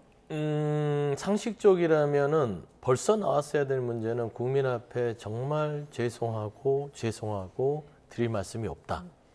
저는 이 말이 누누이 나와야 된다고 보는데요. 그럴 공사는 거의 없다. 뭐 요식적으로 한두 줄은 쓰겠죠. 결국에는 본인에 대한 항변을 할 거라고 봅니다. 12월 10일 기억하실 겁니다. 왜 계엄을 했는지 전 국민에게 다시 담화를 통해서 밝혔죠. 반국가 세력을 척결하고 정부 세력을 몰아내고 애국의 마음으로 했다. 과연 그 말을 이 마지막 진술의 것까지 누누이 길게 설명을 한다면 우리 국민들은 어떤 마음일까요? 지금까지 10차 변론을 진행되면서 윤석열 대통령이 본인의 어떤 국회 봉쇄, 포고령, 체포지시, 그다음에 선관위에 대한 여러 가지의 갖가지의 행위들을 반박할 만한 어떤 증거나 발언들을 한 것을 과연 봤는지 생각해 봤을 땐 거의 없습니다. 겨우 있는 건 우리 머릿속에 있는 건 계엄령은 계몽령이고 국민들에게 알렸으니까 성공한 구태타고 홍장원이라는 1차장이 장소를 기억 못했으니 이 사람이 오염됐고 각종군 전사령관이 양심 고백을 했으니 탄핵 공작에 나섰다. 이외에는 기억난 게 없습니다. 그렇게 됐을 땐 마지막 최후 변론에서는 정말 모든 걸 내려놓고 대통령이라는 입장에서 마지막 나라를 생각하고 국민을 생각한다면 정말 진심되게 반성하고 성찰하고 본인의 잘못에 대해서 국민들 앞에 석고되지 않은 그런 시간이 나와야 되는데 그러지 않을 것 같아서 조금 마음이 씁쓸합니다. 네, 윤 대변인께서 앞서 윤 대통령의 내일 최후 변론 말이 굉장히 중요하다라고 말씀을 해주셨잖아요. 지금까지 대통령이 이제 변론에 꼬박꼬박 참석해서 본인의 입장을 좀 적극적으로 피력을 했는데 이런 부분들이 여론에 어떤 영향을 미쳤다고 보세요? 저는 윤 대통령 측 입장에서 볼 때는 그래도 계엄을 할 수밖에 없었던 이유를 설파하는 것 그리고 그 이후에 벌어졌던 상황들이 대통령을 파면시킬 만한 사유까지는 되지 않았다. 이 두 가지 점을 강조해서 국민들께 잘 전달이 됐다고 평가할 여지가 있다고 봅니다. 특히 대통령께서 이전의 두 전직 대통령과는 달리 직접 헌재 대심판정에 나와서 증인과 직접 신문을 나누기도 하고 또 본인 의견을 계속 피력을 하지 않았습니까? 그런 점이 어떤 점에서 보면 지지자들 또 국민들에게는 대통령이 가지고 있는 생각이 굉장히 굳건하고 또 직접 말씀하신 것을 통해서 그 설득되는 내용에 더 가까이 다가설 수 있는 효과도 있었다고 보거든요. 그렇기 때문에 제가 최후 진술도 분명히 국민들께 공개가 될 겁니다. 그 과정에서 계엄을 할 수밖에 없었던 상황 분명히 반복하실 겁니다. 예. 그 점이 마음에 닿을 가능성이 크고 말씀드렸던 대로 복귀될 경우가 훨씬 더 국정 안정에 도움이 된다. 여러 방법을 통해서 이러이러하게 남은 임기 동안 국정을 운영하겠다. 이 점이 진솔하게 전파가 되고 전달이 된다면 윤 대통령의 이 탄핵 심판 선고 이 결과에 큰 영향을 미칠 거라고 생각하는 이유이기도 합니다. 네, 지금 또 공수처의 영장 쇼핑에 대한 문제도 다시 제기된 그런 상황인데 오동훈 공수처장이 사퇴해야 한다면서 국민의힘이 오늘 오후에 또 공수처를 항의 방문한다고 하더라고요. 네. 이 부분은 어떻게 생각하세요? 대한민국 국민의힘이 그래도 아직까지 집권 여당인데 사법부를 흔들고 그다음에 수사기관을 흔들고 언제까지 이 일을 하실 건지 참 안타깝습니다. 그러니까 민생과 정책을 민주당은 던지면서 토론하자고 그러고 중도회원을 하면서 그 다음에 있을 수 있는 정치적 행보를 준비하는데 언제까지 헌재 흔들기, 검찰, 공수처 흔들기에 나서봤자 실익이 없잖아요. 그다음에 무슨 공수처 영장 쇼핑이라고 하는데 사실상 석동현 변호사인가요? 윤곽근 변호사가 발표를 했죠. 우리 법 연구에 대한 음모론을 얘기하면서 영장 자체가 공수처에서 이미 이중으로 갔던 부분들 그리고 그 부분이 서부지법으로 갈 때 적시하지 않았을 것이라는 그런 얘기를 했는데 팩트가 다 틀리잖아요. 앞서 통신 압수수색 영장은 했지만 그 자체는 체포영장에 기재할 의무가 없는 것이고 그다음에 체포영장으로 중앙지법에 해서 기각됐던 것은 따지고 보면 윤석열 대통령이 아니라 관련자들입니다. 그러니까 서부지법의 판단 부분들을 가지고 지금 영장 쇼핑을 하는데 중앙지법이나 서부지법이나 법적 테두리 내에서 수사기관이 관할구역을 어디로 할 거냐는 정하는 거잖아요. 그럼 판단이죠. 판단이 쇼핑입니까? 그건 아니잖아요. 법적 절차를 넘어서 우회적으로 갔던 것도 아니라서 저는 이 윤석열 대통령 측이 마지막까지 형사재판을 위해서 공수처를 흔든다고 보는 거는 맞으나 이런 식으로 국민들을 현혹시킬 만한 우리법 연구회를 갖다가 붙이면서 마치 그 지금 오동훈 처장이 우리법 연구회 소속인 것처럼 하는데 아니라고 밝혔잖아요. 사실인 게 거의 없어요. 그런 측면에서는 좀 더 이상 이런 흑색선전을 멈춰야 되는데 이 자체가 계속 보도되는 것도 참 우려스럽다. 그런 생각을 합니다. 네, 윤 대변인 의견도 듣고 싶은데요. 공수처의 영장 쇼핑에 대한 의견 어떠십니까? 네, 일반 국민을 체포하고 구속하려면은 법원에 의해 발부된 영장이 필요하죠. 하물며 현직 대통령을 체포하고 구속되는 데 있어서도 당연히 영장이 필요한 것이고 영장 청구와 발부 과정에 있어서 어떠한 흥결도 있어서는 안 되는 게 당연한 원칙이 될 겁니다. 그런데 공수처가 중앙지법과 서울 서부지방법원 사이를 오가면서 어느 쪽에 청구를 해야 영장 발부가 쉬우냐 이 판단을 했다는 게 그냥 드러난 겁니다. 결국은 서부지방법원의 판사에 의해서 체포영장, 구속영장이 발부되면서 현직 대통령이 구치소에 수감되는 상황을 지금 우리는 겪고 있는 거예요. 그러면 공수처가 애초에 큰 이 국민적인 영향을 줄 수 있는 대통령의 체포 및 구속 관련해서 어떠한 절차적 흥결도 없이 또 어떠한 결정 과정에 있어서의 미진한 부분, 오해받을 부분도 없이 이를 추진했어야 한다는 지적을 받을 수밖에 없는데 지금까지 부인하고 말 안 하는 걸로 일관하다가 이제 저희 당 쪽에 의해서 또 윤 대통령 측 변호인에 의해서 공수처가 많은 것을 숨기고 있다. 결국 영장 발부받기 위해서 법원을 왔다 갔다 하면서 영장 쇼핑했다. 이런 결과가 나온 겁니다. 어떻게 이 부분에 대해서 문제를 삼지 않겠습니까?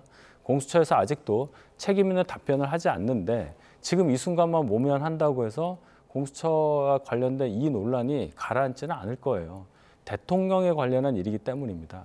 이건 정파를 넘어간 일이기 때문에 공수처가 향후에 뭐 어떤 상황이 전개될지 전국이 어떻게 될지 모르지만 분명히 이 부분에 대해서는 큰 책임을 지게 될 것이다. 이렇게 봅니다. 네. 일단 내일은 윤 대통령의 탄핵 심판 최후 변론이 있는 날이고 또 하루 뒤인 모레는 이재명 대표의 선거법 관련 항소심 결심 공판이 열립니다. 자, 지금의 시간표대로라면 3월 안에 현직 대통령과 제1야당 대표의 정치적 운명을 가를 재판이 모두 이제 나올 것으로 보이는데 결과 좀 어떻게 예상하세요? 뭐 일자를 얘기를 하신다면 아마 2월 25일이 헌재의 윤석열 대통령 측의 이제 최후 변론이 될 것이고요. 내일이요. 그게 마치면은 통상 예전에 노무현 전 대통령과 박근혜 전 대통령의 어떤 그 기일을 봤을 땐 11일 이내를 벗어나지는 않을 것 같아요. 그랬을 때 대법원이 물론 화요일, 목요일만 특정한 건 아니나 최소한 3월 14일 이전에는 선고 공판을 하지 않을까 그렇게 보고 뭐 이재명 대표는 지금 2월 26일까지가 이 법원에서 정한 결심 시일이기 때문에 그날 2월 26일 하고 나면은 최소 형사재판이 일반적으로 한 4주 내에 선고 공판을 잡아야 되기 때문에 3월 중순 넘어서 한 20일에서 30일 정도 이제 최종 2심 선고가 나온다고 보면 거의 3월 자체가 지금 전체적인 전국에 있어서 가장 뜨거운 핵심이 될 것이고 3월 11일이나 13일 정도에 대통령에 대한 자격에 대한 결정이 난다면 바로 이제 60일 이내에 조기 대선이 실시되지 않겠습니까? 그래서 아마 3월 중순 이후부터 정치권이 여러 가지 현안들로 뜨겁게 달궈질 것 같다. 좀 그렇게 보시는 게 맞을 것 같습니다. 그럼 짧게 좀 여쭤볼게요. 탄핵 심판 결과와 2심 선고 결과 각각 좀 어떻게 예상하세요? 뭐 2심 선고 결과야 뭐 무죄로 생각하고 있는 쪽은 민주당의 여러 의원들과 이재명 대표 쪽이고 최근에 이제 2심 재판부가 어떤 검찰의 공소 사실이 명확하지 않다. 좀 명확하게 그 기억하지 못하는 부분들을 적시해달라고 한 걸 보면 이게 무죄로 나올 가능성이 높다고 기대를 하고 있으나 끝까지 어떤 여러 가지 사안에 대해서 자신하거나 오만할 수 없는 거 아니겠습니까? 그다음에 탄핵 심판 관련해서는요. 8대 0이 아니고선 나올 수가 없습니다. 왜냐하면 너무나 증거와 정황들이 차고 넘치고 대통령 측이 너무나 일관된 혐의를 부인하는데 그 혐의 부인 정도가 비논리적이고 비이상적이잖아요. 그래서 저는 이런 부분에 있어서 헌재 소장들의 어떤 성향을 다 떠나서 합리성과 법률적 기준이 명확하다면 8대 0이 나올 수밖에 없다. 저는 그런 말씀을 드립니다. 네, 윤 대변인 예상도 들어볼게요. 일단 이재명 대표 2심은 1심에서 나왔던 형이 워낙에 중형이기 때문에 이건 무죄 아니면 유죄 이렇게 봐야 되거든요. 무죄가 나올 가능성은 거의 없다고 생각합니다. 그럼 1심과 거의 유사한 그런 형이 나올 걸로 보고 윤 대통령의 탄핵 관련해서는 글쎄 예단하기가 어렵습니다. 지금 여러 가지 상황이 헌재에서 벌어졌던 그 증인신문 과정이라든지 증거 채택 이런 것으로 볼 때 과연 헌법재판관들이 윤 대통령의 계엄령 발동과 그 이후에 그 직후의 사태에 대해서 이것이 윤 대통령을 파면을 할 정도까지 이른 것이냐, 중대한 법률과 헌법의 위반이냐, 여기까지 판단하는 것에 대해서는 결과를 봐야 한다. 저는 그렇게 보고 더 중요한 거는 윤 대통령 이거 단심제예요. 3월 중에 이제 결론이 나는 거지만 이재명 대표 2심 난다고 해서 결론 나는 게 아니고 대법원의 마지막 결정이 남아 있겠죠. 이제 탄핵 관련한 선고가 나면 이재명 대표의 시간입니다. 대법원도 헌재와 마찬가지로 이재명 대표가 빨리 뭔가 결과를 받아들일 수 있도록 대법원의 판결도 서둘러야 한다. 1심만 2년 2개월이 걸렸습니다. 원래 633, 1년이면 끝나게 되는 것을 지금 3심까지 5월에 난다고 쳐도 2년 8개월입니다. 이런 것은 있을 수가 없다. 이재명 대표에 대해서도 똑같은 잣대로 지연되지 않은 정의가 실현되기를 바랍니다. 네. 자, 정치권의 시선은 이미 조기 대선으로 쏠려 있지만 국민의힘은 지금까지 표면적으로는 사실상 조기 대선에 좀 선을 긋는 그런 모습을 보였는데 오늘 아침 홍준표 대구시장이 조기 대선이 열릴 경우 시장직을 사퇴하겠다 이렇게 대권 도전을 공식화했습니다. 지금 이 시점에 이런 말을 한 이유는 뭐라고 보세요? 강력한 의지 표명 이렇게 말씀드릴 수 있겠습니다. 홍준표 대표가 이번에 대선에 도전을 하게 되면 개인적으로 4번째 도전이고 여러 가지 상황을 봤을 때 마지막 대선 도전이 될 수 있다고 볼 수밖에 없습니다. 현직 대구시장인데 조기 대선이 있을 때 사퇴 안 하고 경선전에 나와가도 됩니다. 그렇지만 미리 조기 대선이 있을 경우에 사퇴를 하겠다는 것은 퇴로가 없다. 이 선거 하나로 본인의 정치 인생을 마무리 짓겠다.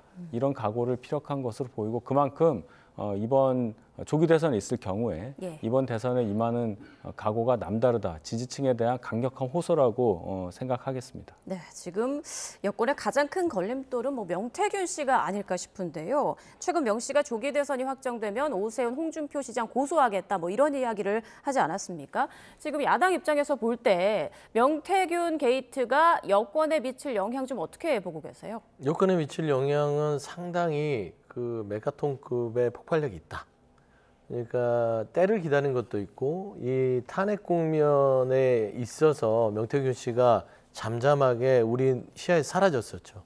그래서 12월 3일이라는 시점을 정할 때 이거 명태균이 한참 막 이 물이 올라왔을 때쯤에 이 12월 3일에 비상겸이었기 때문에 그 뒤에 명태균의 이런 핵폭탄급의 자료들이 있는 거 아니라 라는 어떤 여러 가지 말들이 많았는데 저는 이제 탄핵 심판이 다 마무리되는 과정에서 명태균도 그동안 숨겨왔던 발톱을 드러내고 어차피 그 발톱 자체는 여권 쪽에 윤석열, 김건희 대통령 부부 외에도 거물급들 정치인이잖아요. 홍준표 대구시장도 거론되고 오세훈 서울시장도 있고요. 같은 당은 아니지만 전에 대표를 했던 이준석 의원도 있고요. 그다음에 여러 사람들이 있기 때문에 저는 명태균 씨의 어떤 발언들이 100% 다 순도가 명확하다고 보지는 않지만 최소한 그동안 명태균 씨가 얘기했던 것은 거짓은 거의 없다. 예를 들면 김건희 여사하고 내가 잘하고 지냈다는데 카카오톡이 나왔고요. 대통령하고 내가 이런 부탁을 했는데 육성 메시지 우리가 들었습니다. 근데 그거는 빙산의 일각이었죠. 황금폰이 공개됐고 검찰의 디지털 포렌식을 통해서 다 확보됐고 그 카피본까지 다 다른 사람에 가 있는 상황이기 때문에 저는 이게 하나 둘씩 풀리기 시작하면 정신 차리지 못할 정도의 혼란을 초래할 것이다. 이 말이 기억납니다. 명태균 씨가.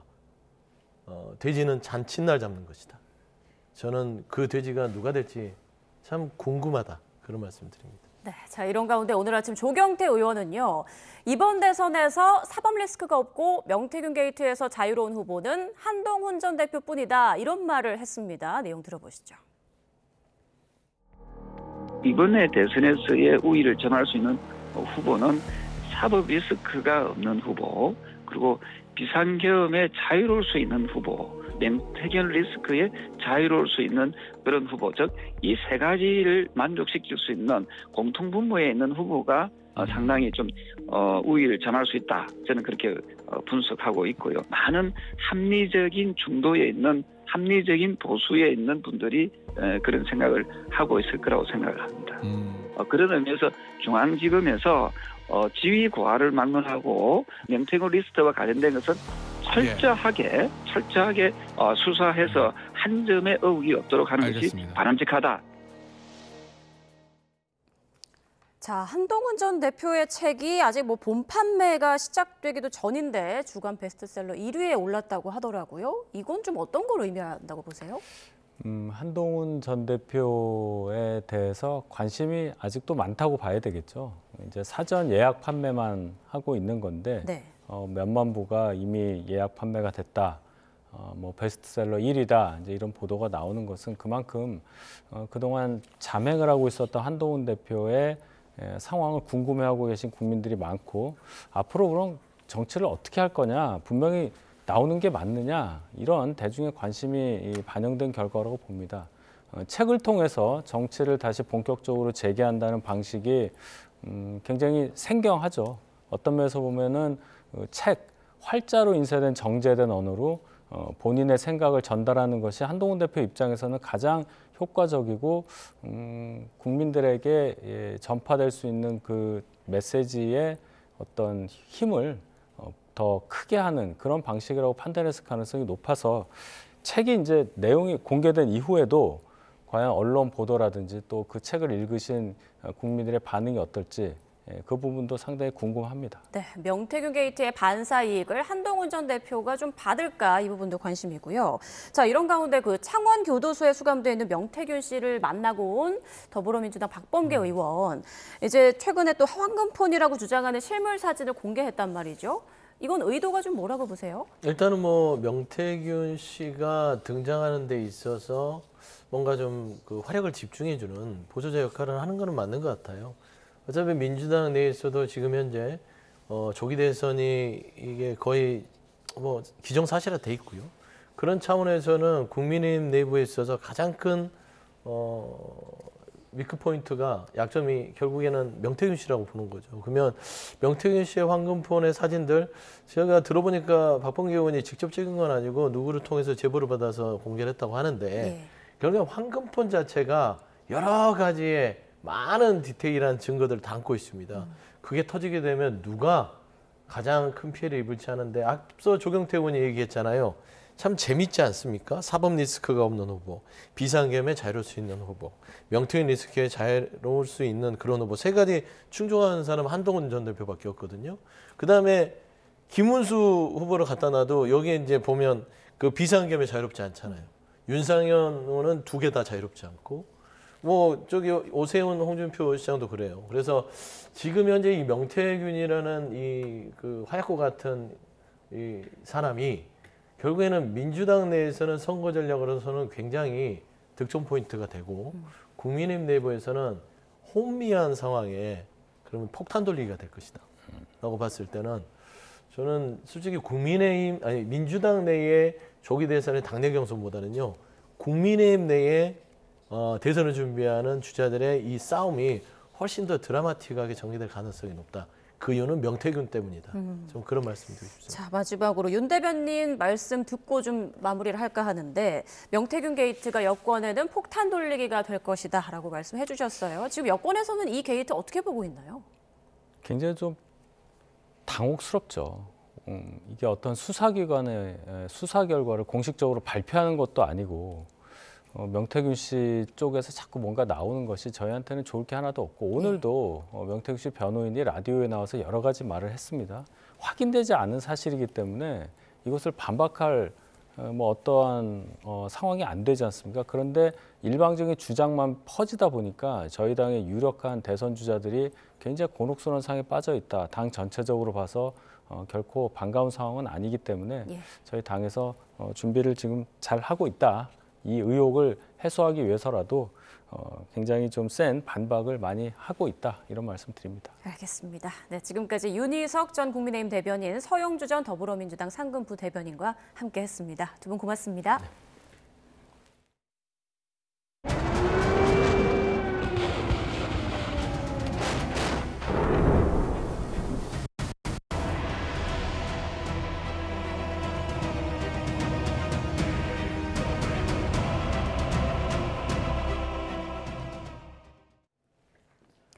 오늘로 우크라이나와 러시아의 전쟁이 시작된 지 꼭 3년이 됐습니다. 전쟁 3년을 맞아 젤렌스키 대통령이 나토 가입을 조건으로 대통령직에서 물러날 수 있다고 말했는데요.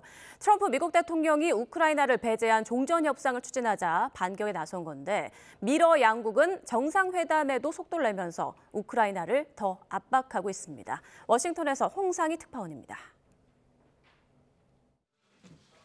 우크라이나 전쟁 3주년 기자회견에 나선 젤렌스키 대통령. 평화를 얻을 수만 있다면 대통령직에서 물러날 준비가 돼 있다며 처음으로 하야 가능성을 언급했습니다. З останнього, якщо мир для України, якщо вам дуже потрібно, щоб я залишив свій пост, я готовий. Друга історія, можу поміняти це на НАТО. 미국과 러시아가 우크라이나를 배제한 채 종전 협상을 진행하자 젤렌스키 대통령이 북대서양 조약기구 나토 가입을 조건으로 반격에 나선 겁니다. 트럼프 대통령이 자신을 독재자라고 비난한 데 대해서도 자신은 독재자가 아니기 때문에 기분이 상하지 않았다고 받아쳤습니다. Да, диктаторами точно не будемо, просто не цікаво. Не цікаво, розумієте? Я законно обраний президент, не через якусь силу, тощо прийшов до влади, не прийшов, мене обрали, 73%. 또 트럼프 대통령이 중재자 이상의 역할, 즉 우크라이나의 안보를 보장해 주길 바란다며 트럼프 대통령은 영원하지 않지만 우크라이나에겐 긴 평화가 필요하다고 강조했습니다. 미국이 전쟁에 지원한 대가로 우크라이나의 히토류 개발 지분을 요구하면서 광물 협상이 진행되고 있는 가운데 스티브 위트코프 미 중동 특사는 이번 주 협상이 타결될 것으로 전망했습니다. 지난 12일 트럼프 대통령과 푸틴 러시아 대통령의 첫 전화통화에 이어 우크라이나 종전 논의에 합의한 미국과 러시아는 정상회담에도 쟁걸음입니다. 야부코프 러시아 처관은 이번 주 후반 정상회담을 위한 실무회담을 열고 앞으로 2주 안에 양국 특사가 만날 것으로 보인다고 밝혔습니다. 전쟁 3년을 맞아 종전협상과 미러 정상회담 추진 등 관련국들의 움직임은 바빠졌지만 당사자인 우크라이나가 배제된 종전 추진으로 자칫 강요된 평화가 이뤄질 가능성에 우려가 커지고 있습니다. 워싱턴에서 YTN 홍상입니다.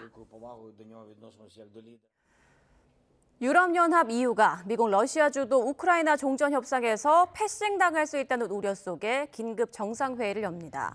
안토니오 코스타 EU 정상회의 상임의장은 현지 시간 23일 SNS를 통해 내달 6일 특별 EU 이사회를 소집하기로 결정했다고 밝혔습니다. 회의 안건은 우크라이나와 유럽의 방위로 우크라이나에 대한 유럽 주도의 안전보장안이 중점적으로 논의될 전망입니다. 의미 있는 합의가 도출된다면 우크라이나에 대한 장기적인 군사 지원 방안 등의 조처가 발표될 것으로 보입니다. 이번 주 차례로 도널드 트럼프 미국 대통령을 만나는 에마뉴엘 마크롱 프랑스 대통령과 키어 스타머 영국 총리가 우크라이나 종전 관련한 대응에 있어서 단합을 다짐했습니다. 마크롱 대통령과 스타머 총리는 현지 시간 23일 전화 통화를 통해 영국과 유럽은 러시아 침략 앞에서 우크라이나를 지원하는 데 있어 단합된 지도력을 보여줘야 한다는 데 공감했다고 가디언, AP 등 외신이 전했습니다. 양국 정상은 또한 우크라이나전을 끝내기 위한 어떠한 형태의 협상에서라도 우크라이나의 목소리와 주권이 중심이 되어야 한다는 의견도 공유한 것으로 알려졌습니다. 폐렴으로 일주일 넘게 입원 중인 프란치스코 교황이 병원에서 조용한 밤을 보냈다고 교황청이 밝혔습니다. 교황청은 현지 시간 23일 오전 성명을 통해 밤사이에 교황이 편히 쉬었다고 전했습니다. 바티칸은 교황이 복합적인 폐 감염으로 여전히 위중한 상태지만 의식이 있고 고용량 산소 치료와 추가적인 임상 검사도 받고 있다고 설명했습니다. 프란치스코 교황이 폐렴으로 입원한 상태에서도 우크라이나 전쟁 3년을 맞아 인류의 고통스럽고 부끄러운 일이라는 메시지를 전했습니다. 독일 연방의회 총선거에서 중도보수연합이 제1당을 차지했습니다. 최근 몇 년 새 새를 키운 극우 독일 대안당이 2위로 올라선 가운데 올라프 숄츠 총리의 집권 사회 민주당은 3위로 밀려났습니다. 홍주혜 기자입니다. 지난해 11월 이른바 신호등 연정이 무너지고 의회가 올라프 숄츠 총리를 불신임하며 치러진 독일 조기 총선. 기독민주당과 기독사회당의 보수연합이 28.6%의 득표율로 승리했습니다. 앙겔라 메르켈 전 총리가 2021년 말 물러난 뒤 3년여 만에 보수 정권이 들어서는 겁니다.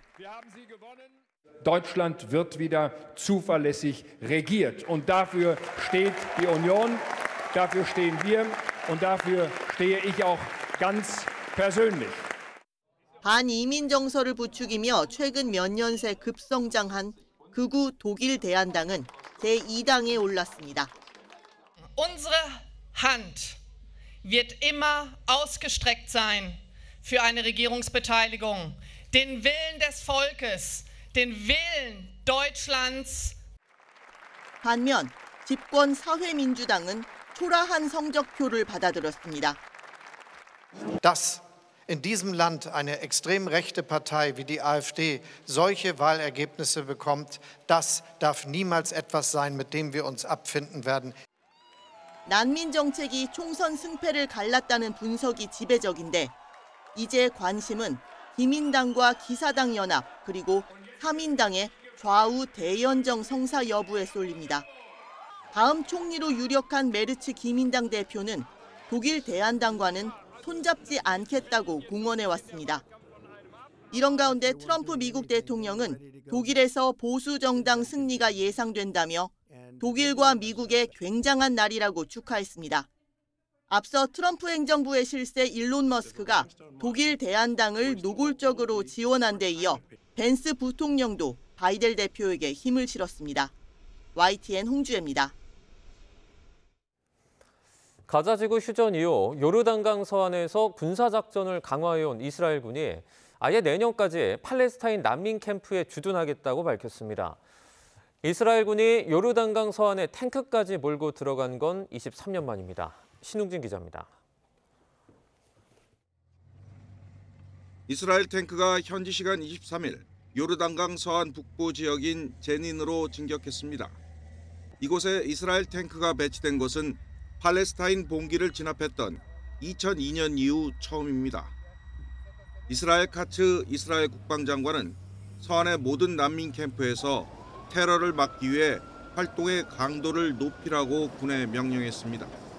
또 일부 난민 캠프에서 내년까지 장기 주둔에 대비하라고 지시했습니다. 이스라엘은 가자지구 휴전 이후 팔레스타인 무장정파 제거를 명분으로 서안 곳곳에서 군사작전을 강화하고 있습니다. ביהודה ושומרון כוחותינו נכנסים בתנופה לעומק מחנות הפליטים. הם משמידים תשתיות טרור, מחסלים מחבלים, והם יישארו שם ככל שיידרש. 이스라엘군의 공격으로 최근 제닌, 툴카렘 등에서 주민 약 4만 명이 피난길에 올랐다고 유엔이 전했습니다. 이스라엘이 서안을 점령한 1967년 이후 가장 많은 피난민이 발생한 것입니다. يعني حتى لو قعدوا مش رايحين بالنهاية احنا المخيم بدنا نرجع عليه. قعدوا يوم ولا يومين ولا شهر ولا شهرين ولا سنة ولا سنتين. بالنهاية هذا المخيم مخيمنا. 요르단강 서안은 국제법상 팔레스타인 자치정부가 행정권을 가진 땅이지만 이곳을 점령한 이스라엘은 유대인 정착촌을 건설해 50만 명을 이주시켰습니다. YTN 신웅진입니다.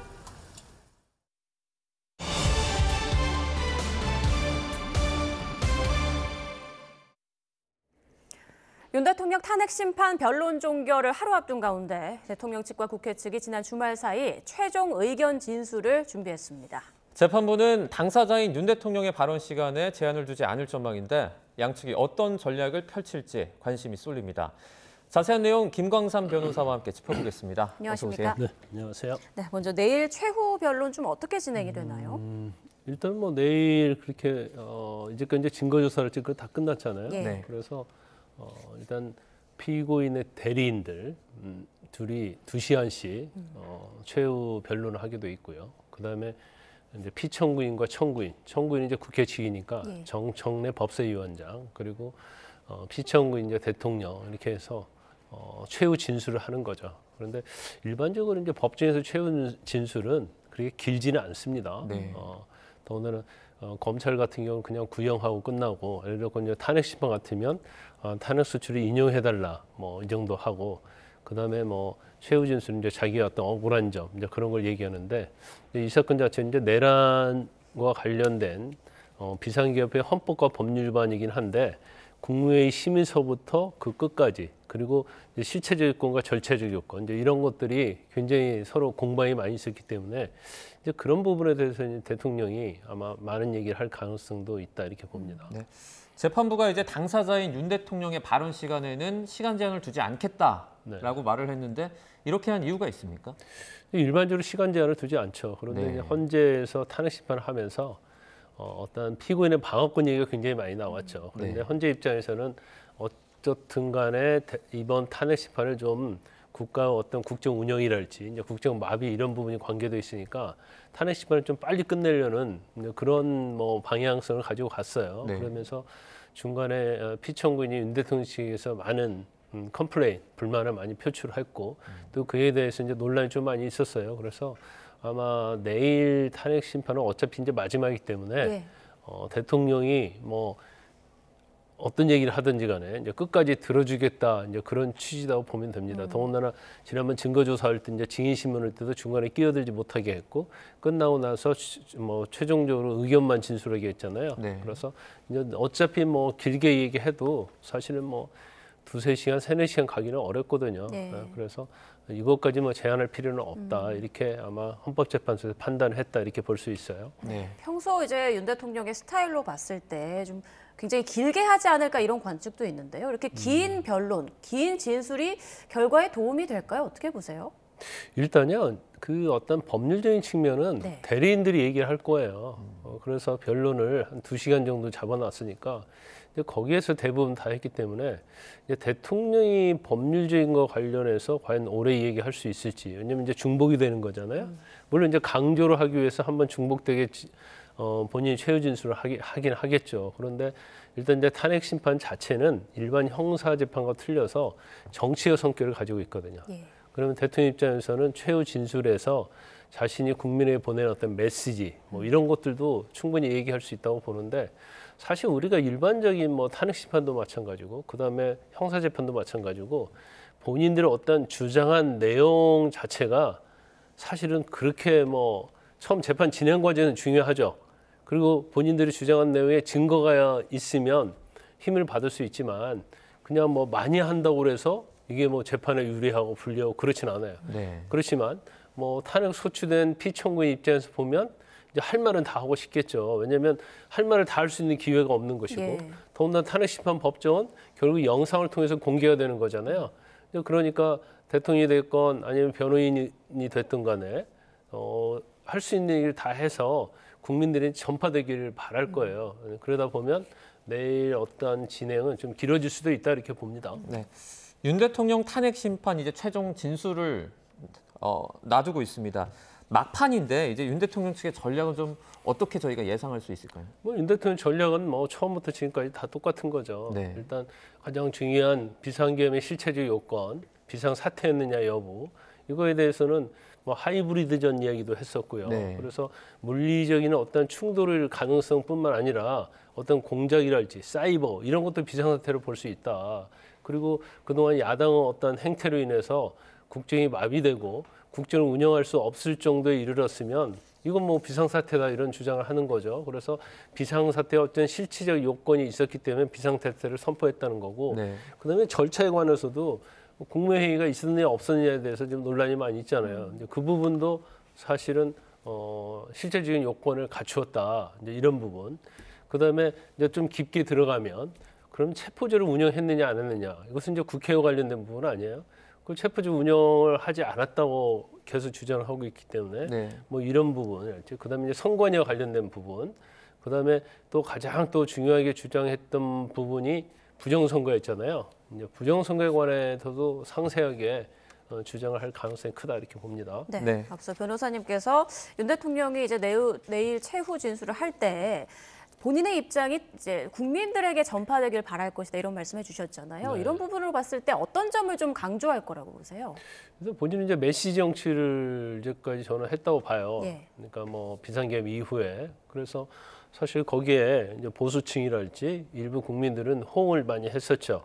특히 이제 청년들이 광장에 많이 나오고 했기 때문에 이제 그런 부분에 있어서 굉장히 고무돼 있다 이렇게 볼 수 있을 것 같아요. 근데 일단 제가 볼 때는 이제 법률적 요건이랄지 그런 거에 대해서 유법이랄지 헌법 위반이랄지 이런 것은 대리인들이 좀 많이 할 가능성이 크다. 그런데 이제 제일 중요한 것은 아마 대통령이 가장 강조할 부분은 아마 비상계엄의 불가피성 이 부분, 그다음에 계엄 자체를 보여주기식 경고용으로 했다고 주장을 하고 있기 때문에 네. 아마 이 부분은 굉장히 중점을 줄 가능성이 크다 이렇게 봅니다. 네.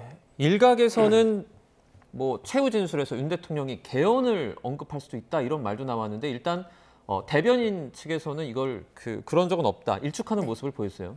일단 이게 심판법정이기 때문에 사실 이 개헌을 얘기하는 것은 맞진 않아요. 네. 그리고 이제 본인이 인용이나 기각에서 이제 기각이 된 다음에 뭐 개헌에 대해서 얘기한다면 이제 수긍할 수 있지만 이것 자체는 뭐 탄핵이냐 아니냐 그거잖아요. 그래서 제가 볼 때는 뭐 개헌까지는 가지 않을 것이다 이렇게 보고 네. 그다음에 전에 뭐 하야이 얘기 이런 것도 나왔는데 대통령이 이제까지 어떤 탄핵 심판의 어떤 기조를 보면 탄핵 심판이 기각될 것이라는 굉장히 확신에 좀 차 있다는 저는 생각을 들거든요. 네. 그러면 본인은 탄핵 심판이 기각되면 복귀하겠다는 생각을 가지고 있기 때문에 여기서 어떤 카드를 꺼내고 그럴 건 아니다라는 거죠.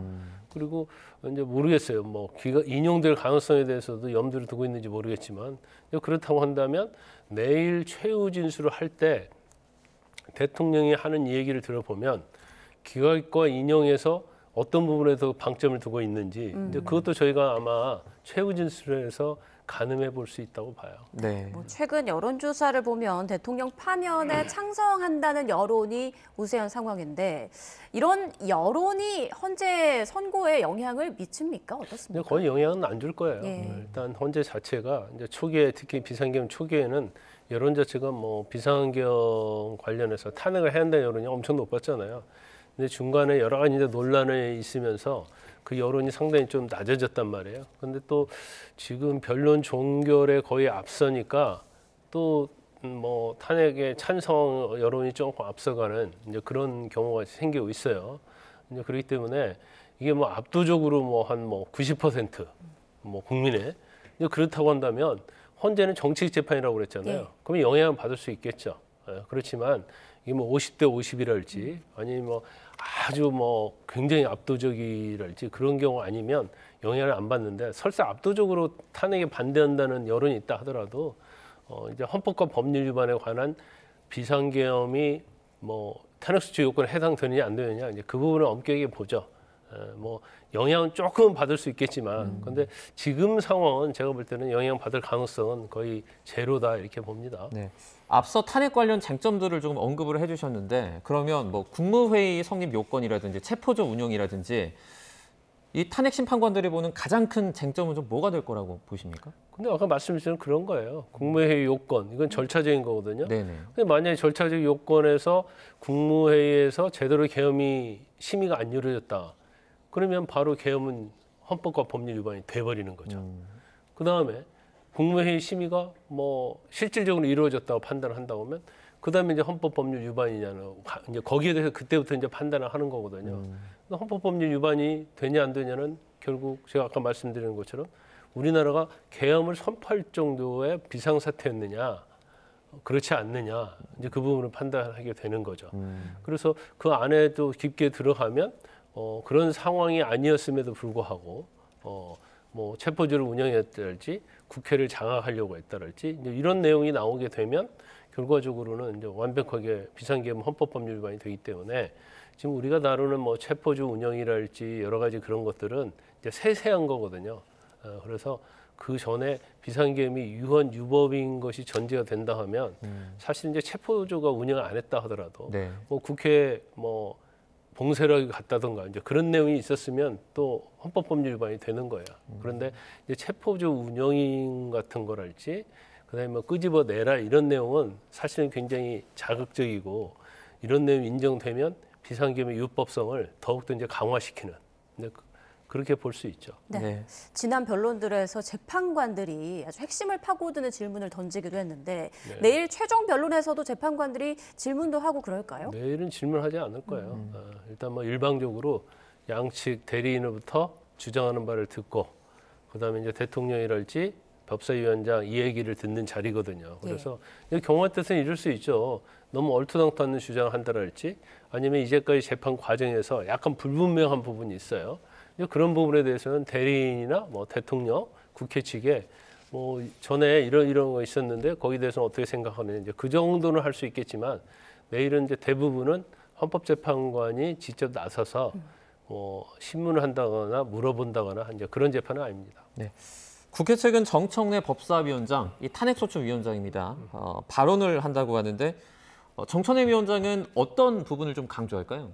정청래는 뭐 똑같죠. 저희가 이제까지 얘기했던 내용 중에서 국무회의 심의 의결이 없었다랄지, 그다음 비상사태가 아니었고 체포조 운영했다랄지, 국회의원을 끌어내라고 하는 등 방법으로 국회를 장악했고, 또 선관위 헌법기관인 선관위에 또 개헌군을 투입해서 선관위에 장악을 하려고 했다. 이제 이런 내용을 할 건데 아마 뭐 윤 대통령은 굉장히 많은 얘기를 할 가능성이 크고, 국회 측이랄지 이제 정청래 법사위원장은 그렇게 뭐 장황하지 않고 요점만 얘기할 가능성이 크다 이렇게 봐요. 우리가 헌재에서 심판하면서 증거조사할 때도 국회는 그렇게 많은 걸 물어보지는 않았잖아요. 뭐 핵심적인 거, 요건적인 것만 물어보고 바로 끝내고, 오히려 이제 대통령실에서는 피청구이기 때문에 탄핵소추하는 걸 막기 위해서 이제 많은 질문을 하고 이제 그랬기 때문에 뭐 내일은 뭐 국회 측이랄지 국회 측 대리인들은 아마 진술 자체가 좀 시간이 짧을 거라 이렇게 봅니다. 네. 내일 최종 변론을 마치고 나면 어떤 절차가 남아 있고 선고기일은 좀 언제쯤으로 예상을 하십니까?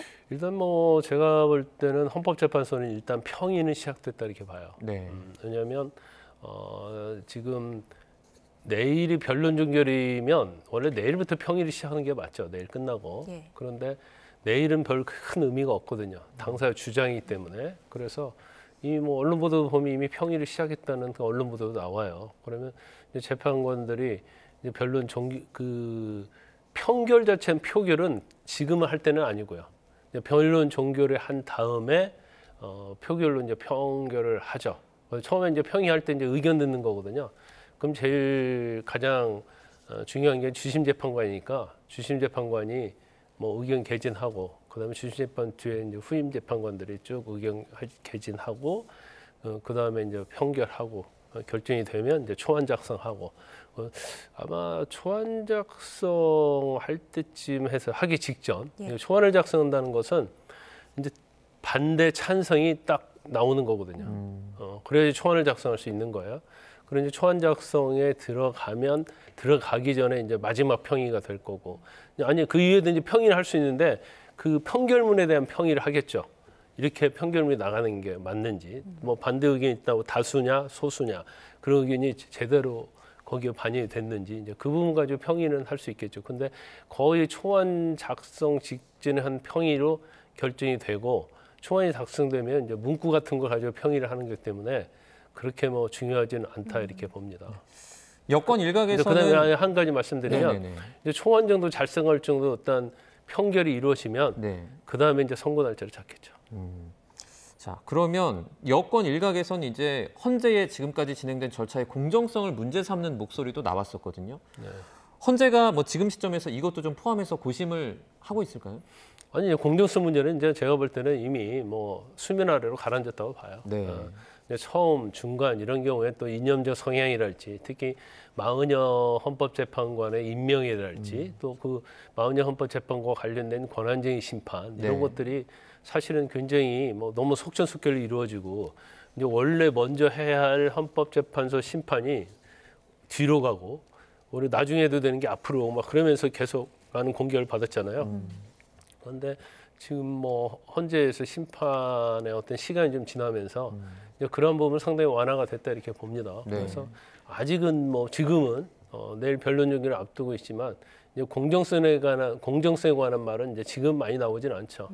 그래서 일단 뭐 내일 종결을 하게 되면 결심하게 되면 뭐 공정성 그런 거에 대해서 이제 조금 수그러들 것이고 이제 판결의 결과, 선고의 결과가 어떠냐에 따라서 또 논란이 있을 수도 있고 그렇습니다. 네, 일단 내일 대통령이 어떤 내용의 최후 진술을 할지 좀 지켜봐야겠습니다. 다음 이재명 대표 재판 얘기를 좀 해볼게요. 민주당 이재명 대표 이제 2심 결심 공판이 모레로 다가왔습니다. 네. 법원이 검찰 공소장 변경 신청을 허가했는데 이게 2심에는 좀 어떤 영향을 미칠까요? 이거 자체를 이제 재판부에서 검토를 해보라고 해서 한 거예요. 예. 그래서 이전에는 이제 본인이 허위사실 공표와 관련된 부분이 상당히 좀 길게 장황하게 공소장이 되어 있기 때문에 그 부분에서 어떤 부분이 허위인지를 이제 명확하게 이제 분리를 해라. 그래서 공소장이 변경이 된 겁니다. 네. 그래서 이재명 대표 측은 이의를 제기했다 하더라도 이건 재판부에서 정리를 하라고는 않죠. 할 의향이 있느냐 이렇게 물어보는 거죠. 네. 그러니까 검찰이 그에 따라서 정리를 했기 때문에 뭐 이거 자체는 뭐 크게 유죄무죄는 영향이 없을 가능성이 크다 이렇게 봅니다. 대통령 탄핵 심판 진행과 지금 시기가 좀 맞물려 있어서 관심이 더 쏠리고 있는 것 같은데 선고 시기는 언제쯤으로 좀 예상할 수 있습니까? 지금 이제 탄핵 심판은 내일 결심을 하게 되면 보통 2주는 넘기지 않을 거예요. 그러면 3월 11일 이제 그 주에 선고될 가능성이 큰데 이제 이재명 대표에 대한 항소심 선고는 일반적인 뭐 우리가 사건에 있어서는 거의 뭐 한 달 정도 후에 선고하는 것이 대부분 관례적인 건데 이재명 대표 재판부가 사실 사건 자체를 배당도 안 받고 있잖아요. 그래서 집중 심리를 하고 있잖아요. 그러면 다른 사건을 배당을 받고 있으면 그 사건도 선고를 해야 하면 이제 판결문을 써야 하고 재판을 해야 하기 때문에 이제 한 달 후에 갈 수 있는데 이재명 대표 사건은 이제 집중 심리제로 한 거기 때문에 뭐 제가 볼 때는 일반 사건과 같이 한 달까지는 안 걸릴 가능성이 상당히 있다 저는 그렇게 보거든요. 그러면 뭐 경우에 따라서는 대통령에 대한 탄핵 인용 여부 헌재와 이재명 대표 2심 판결이 거의 비슷하게 나올 가능성도 상당히 크다. 이건 저 개인적 의견입니다. 이제 맞을지 안 맞을지 모르겠지만. 알겠습니다. 그러니까 3월 중순에 두 결과가 좀 비슷하게 나올 수 있다 이런 그렇죠. 말씀이신데. 자, 그런데 뭐 조기 대선이 진행될 경우 뭐 이재명 대표가 가장 유력한 이렇게 후보로 또 꼽히고 있기 때문에 법원으로서도 좀 상당한 부담이 있지 않을까 싶은데요. 그런데 이제 2심은 그렇게 뭐 큰 부담이 없죠. 왜냐하면 정해진 스케줄을 이미 예고를 했고, 그래서 그 결과가 나올 것이고, 그다음에 이제 두 번째는 이제 중요한 것은 지금 만약에 탄핵 인용 결과가 나오면 조기 대선 가는 거 아니에요? 그러면 저는 개인적으로 볼 때 조기 대선 초기 아니면 조기 대선 직전 이재명 대표에 대한 2심 결과가 나올 거란 말이에요. 근데 만하는 이제 유죄 판결이 나오면 이제 대법원에 가는 거거든요. 그러면 대법원에서 재판 자체가 사실은 대법원 재판은 이재명 대표가 출석하지 않습니다. 서면으로 하기 때문에 서류로 하기 때문에 그러면 과연 대법원에서 조기 대선 결과 선거일 전에 과연 대법에서 결정이 나느냐 이 부분을 한번 봐야 할 것 같은데 제가 볼 때는 그 전에 결정 나기는 쉽지 않아요. 왜냐하면 일단 뭐 예를 들어서 26일 날 하고 뭐 4월 10일 그번 주에 선고가 난다고 하면 또 7일 이내 항소하거든요. 그럼 이재명 대표는 당연히 7일 마지막 날 항소를 하겠죠. 그럼 항소를 하면 그게 대법원으로 기록이 갑니다. 그럼 대법원에서 기록이 접수됐으니까 상고 이유서를 쓰라고 그래요. 그러면 상고 이유서 쓰는 것은 접수를 된 날로부터 20일 이내이기 때문에 아마 이재명 대표는 20일 꽉 채워서 갈 가능성이 크죠. 그러면 그렇게 되면 사실은 한 달 반 정도는 그냥 빨리 갈 수 있죠. 물리적으로 봤을 때 대법 선고는 어렵고요. 2심 선고는 뭐 나온다 이렇게 보면 될 것 같아요. 최근에 그 이재명 대표가 한 토론 프로그램에 나와서 그러니까 본인이 만약에 이제 조기 대선이 가정입니다. 열려서 대통령이 되면 지금까지 진행되는 재판들이 취소될 수 있다 이런 발언을 했거든요. 그러니까 멈출 수 있다겠죠. 취소가 아니고 이제 정지된다는 얘기죠. 네네. 정지. 근데 거기에서는 물론 뭐 지금 헌법에 보면 내후 외환의 죄를 제외하고는 소추되지 않는다고 했어요. 그리고 소추의 의미에 대해서 우리는 뭐 일반적으로 소추는 기소다고 보고 있는데 이재명 대표는 소추에는 기소도 포함되어 있고 재판 중지도 포함되어 있다. 이런 얘기를 하더라고요. 그러면서 이게 다수설이라고 하는데 이게 한 번도 이제까지 대한민국 역사에 있은 적도 없고 여기에 대해서 좀 물론 의견이 다른 분이 있죠. 기소만 하는 게 기소뿐만 아니라 재판도 포함된다는 그런 의견도 있긴데 이건 다수설은 아니에요. 이게 약간의 의견이 다른 부분이 있지 재판의 정지, 중단도 포함된다는 그것은 다수 의견은 아니기 때문에 아마 일단 2심 하고 나서 아마 대선 과정에서도 이 부분이 굉장히 많은 논란이 될 겁니다. 네, 알겠습니다. 지금까지 김광산 변호사와 관심이 집중되고 있는 재판들 짚어봤습니다. 고맙습니다. 고맙습니다.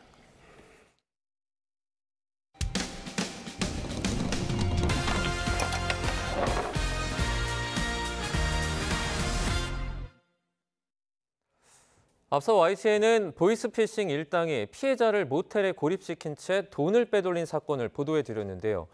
이와 비슷한 이후에 비슷한 피해를 봤다는 시청자들의 제보가 잇따랐습니다.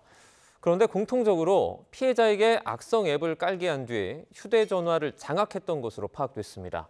제보는 Y 표정우 기자입니다. 일주일 동안 사실상 모텔에 감금당한 채 4천여만 원을 빼앗긴 A씨. 3주 동안 1억여 원을 뜯긴 또 다른 피해자 B씨 모두 보이스피싱 조직에 속아 휴대전화에 악성 앱을 설치했습니다. 일당은 피해자 휴대전화에서 개인정보가 빠져나가 범죄에 악용됐는지 확인해야 한다며 합법적인 원격 제어 앱을 깔도록 했습니다. 구글로 어플을 다운받으라고 지시한다고 했었는데 그냥 정식 어플로 검색. 그리고 피해자 휴대전화를 제어해 경찰청 피싱 방지 앱으로 둔갑한 악성 앱을 설치했습니다. 개인정보 유출 때문에 저희가 설치해드린 건데요. 이게 경찰청 앱이거든요. 시티즌 코난이라고. 이렇게 악성 앱을 설치하는 순간 피해자 휴대전화는 보이스피싱 조직의 손에 들어간 거나 마찬가지입니다. 일당은 피해자의 통화, 문자 내역은 물론 연락처까지 빼갈 수 있습니다. 심지어 이들이 피해자에게 전화를 걸면 경찰이나 검찰 등 수사기관의 번호를 사칭해 화면에 띄우는데 피해자가 112에 전화해도 피싱 조직에 연결되도록 통지합니다. 112에 전화하잖아요. 그 피싱범이 긴급신고 112입니다. 경찰 흉내내는 거예요. 검찰 대표번호, 금융감독원 대표번호, 전화 받는 놈이 대여섯 놈 될 거예요. 카메라나 녹음 기능 조작도 가능해 피해자의 일거수일투족을 감시할 수 있습니다. 일당이 빼낸 개인정보는 또 다른 범죄에 악용되기도 하는데 국정원은 최근 악성 앱이 빼낸 정보가 미국에 있는 클라우드 서버에 전송되도록 설계된 사실을 확인하기도 했습니다. 전문가들은 개인정보가 유출되지 않도록 스마트폰에 신분증 사진이나 비밀번호를 저장해 두지 말라고 당부합니다. 또 어떤 경우에도 수사기관이 휴대전화에 앱을 설치하라고 지시하지는 않는다고 강조했습니다. YTN 표정우입니다. 경기 고양경찰서는 음식점에서 60대 여성을 살해한 혐의를 받는 50대 여성 A씨를 체포해 오늘 구속영장을 신청할 방침이라고 밝혔습니다. 경찰은 A씨로부터 치적 문제로 범행을 저질렀다는 진술을 확보했다며 이같이 밝혔습니다. A씨는 지난 21일 저녁 8시 20분쯤 경기 고양시에 있는 음식점에서 흉기를 휘둘러 피해자를 살해한 혐의를 받고 있습니다. 정신과 치료를 오래 받아온 A씨는 범행 이후에 갖고 있던 약물을 다량 복용해 극단적인 선택을 시도했는데 현재는 건강에 문제가 없는 것으로 전해졌습니다. 부산 반얀트리 리조트 화재 현장에서 숨진 작업자 6명은 1층에서 불이 난 상황을 모른 채 승강기를 탔다가 사고를 당한 것으로 파악됐습니다. 부산경찰청 전담수사팀은 화재 당시 CCTV 영상을 분석한 결과 희생자 6명이 지하 3층과 지하 2층에서 승강기를 탄 뒤 1층에 내린 사실이 확인됐다고 밝혔습니다. 이들은 1층이 아닌 다른 층에 작업을 맡고 있었지만 자재나 도구를 옮기기 위해 승강기를 이용한 것으로 보인다고 경찰은 설명했습니다. 한국은행이 내일 수정 경제 전망치와 기준금리를 발표합니다. 올해 성장률 하향 조정은 이미 예고된 만큼 이런 경기 상황을 반영해 금리도 내릴지 주목됩니다. 이형원 기자입니다. 올해 성장률 전망치가 내려가는 건 이미 예고됐습니다. 수정 경제 전망 발표 전인 지난달 이례적으로 1.6에서 1.7%라는 구체적인 수치를 제시한 겁니다. 지난해 11월만 해도 1.9%로 내다봤지만 탄핵 정국을 거치며 경제 전망이 어두워졌습니다. 여기에 미국 트럼프발 관세 충격까지 더해지며 1.6% 성장도 어려울 수 있다는 우려마저 나오고 있습니다. 올해 성장률 1.6% 정도 저희도 지금 다시 보고 있는데 이것은 정치적 불확실성 외에 미국의 여러 가지 경제 정책이라든지 미 연준의 금리 정책 이런 복합적인 요인이 작용하고 있습니다. 성장 엔진이 이렇게 빠르게 식어가고 있는 점은 금리 인하의 무게를 싣습니다. 시장에서도 인하 전망이 55%로 동결보다 우세합니다. 경기 부양이 시급한데 추가 경정 예산을 두고 여야가 평행선을 달리고 있는 만큼 금리를 내릴 수밖에 없다는 시각이 반영됐습니다. 특히 지난달 동결 배경이 된 환율 급등세도 주춤해졌습니다. 소비 같은 경우는 벌써 2년 넘게 계속 침체고 트럼프의 관세 정책 이런 것 때문에 향후 수출 경기가 나빠질 가능성이 크기 때문에 한국 경제는 정말 불황 국면이 잠겨들 가능성이 있습니다. 좀 선제적으로라도 금리를 좀 내리는 게 좋지 않겠나 생각입니다. 다만 미국이 물가 불안으로 금리 인하 속도를 늦출 수 있다는 점은 부담입니다. 한미 금리 차가 더 벌어지면 외국인 자금이 유출될 수 있기 때문입니다. 우리 물가 역시 올해 들어 다시 들썩이고 있다는 점도 인하를 주저하게 하는 변수입니다. 지난달 금융통화위원 전원이 금리 인하 가능성을 열어뒀지만 실제 인하에 나설지를 두고는 막판 고민이 깊을 것으로 보입니다. YTN 이영훈입니다. 우리 사회가 부는 늘었지만 국민 삶의 질은 사실상 후퇴하고 있습니다. 소득과 기대 수명이 늘고 있지만 삶에 대한 만족도는 떨어졌는데요. 통계청이 발표한 국민 삶의 질 2024 보고서 오동건 기자가 보도합니다. 소비자 물가지수를 반영한 우리나라 1인당 국민 총소득은 지난 2023년 4,235만 원으로 한 해 전보다 90만 원 가까이 늘었습니다. 가구 순자산도 지난해 3억 9천만 원으로 한 해 전보다 300여만 원 늘었습니다. 하지만 삶의 질은 사실상 후퇴하고 있습니다. 지난 2023년 기준 국민들의 삶에 대한 만족도는 6.4점으로 한 해 전 6.5점보다 소폭 감소했습니다. 우선 가족관계 만족도가 지난해 소폭이지만 떨어졌고 개인 신뢰도와 기관 신뢰도도 2023년 기준 3년 연속 하락했습니다. 15세 이상의 하루 여가 시간도 4.1시간으로 3년 연속 줄었습니다. 1인당 국내 여행 일수도 8.95일로 한 해 전보다 소폭 늘었지만 코로나 이전인 10.01일에는 한참 못 미칩니다. 기대 수명은 늘고 있지만 보건 영역의 개선은 더딥니다. 기대 수명에서 질병이나 장애 기간을 제외한 건강 수명의 경우 2021년 기준 72.5세로 코로나19 시기를 거치면서 정체됐습니다. 특히 선진국 최고 수준인 인구 10만 명당 자살률이 2023년 기준 27.3명으로 2년 전보다 2.1명 증가했습니다. 비만율 역시 최근 다시 37.2%로 악화하면서 2019년 33.8%에 비해 여전히 높습니다. YTN 오동건입니다. 따뜻한 서풍이 불면서 기온이 점차 오름세를 보이고 있습니다. 다만 대기 중에 건조함이 극심한 데다 바람도 강하게 불고 있어 산불이 비상인데요. 현장 연결해서 자세한 날씨 알아보겠습니다. 윤수빈 캐스터. 네, 하늘공원에 나와 있습니다. 네, 지난주보다는 추위가 확연히 덜하다고요? 네, 강추위가 이어졌던 지난주와 비교하면 공기가 확연히 부드러워졌습니다. 하지만 바람이 강해서 아직은 다소 쌀쌀하게 느껴지고 있는데요. 현재 1.4도를 보이고 있는 서울 기온 낮 동안 최고 5도까지 오르겠습니다. 오늘도 전국적으로 맑은 하늘이 펼쳐져 있습니다. 다만 그만큼 대기의 건조함도 점점 더 심해지고 있는데요. 전국 대부분 지역으로 산불 위기경보 주의 단계가 확대 발령됐습니다. 내일부터는 동해안 지역에 고온 건조한 바람, 양간지풍까지 예보된 만큼 어느 때보다도 불씨 관리를 철저히 해주시기 바랍니다. 오늘 낮 기온은 어제보다 3에서 5도가량 높겠습니다. 서울과 광주의 한낮 기온 5도, 대구는 7도까지 오르겠습니다. 앞으로 기온이 오름세를 보이면서 주 후반에는 서울 한낮 기온이 10도를 웃도는 포근한 봄 날씨가 찾아올 전망입니다. 오늘 전국적으로 바람이 강하게 부는 가운데 동해안 지역에서는 널성 파도도 높게 일겠습니다. 시설물 관리와 함께 안전사고에도 유의해 주시기 바랍니다. 지금까지 YTN 윤수빈입니다. 뉴스나우 마칩니다. 시청해주신 여러분 고맙습니다.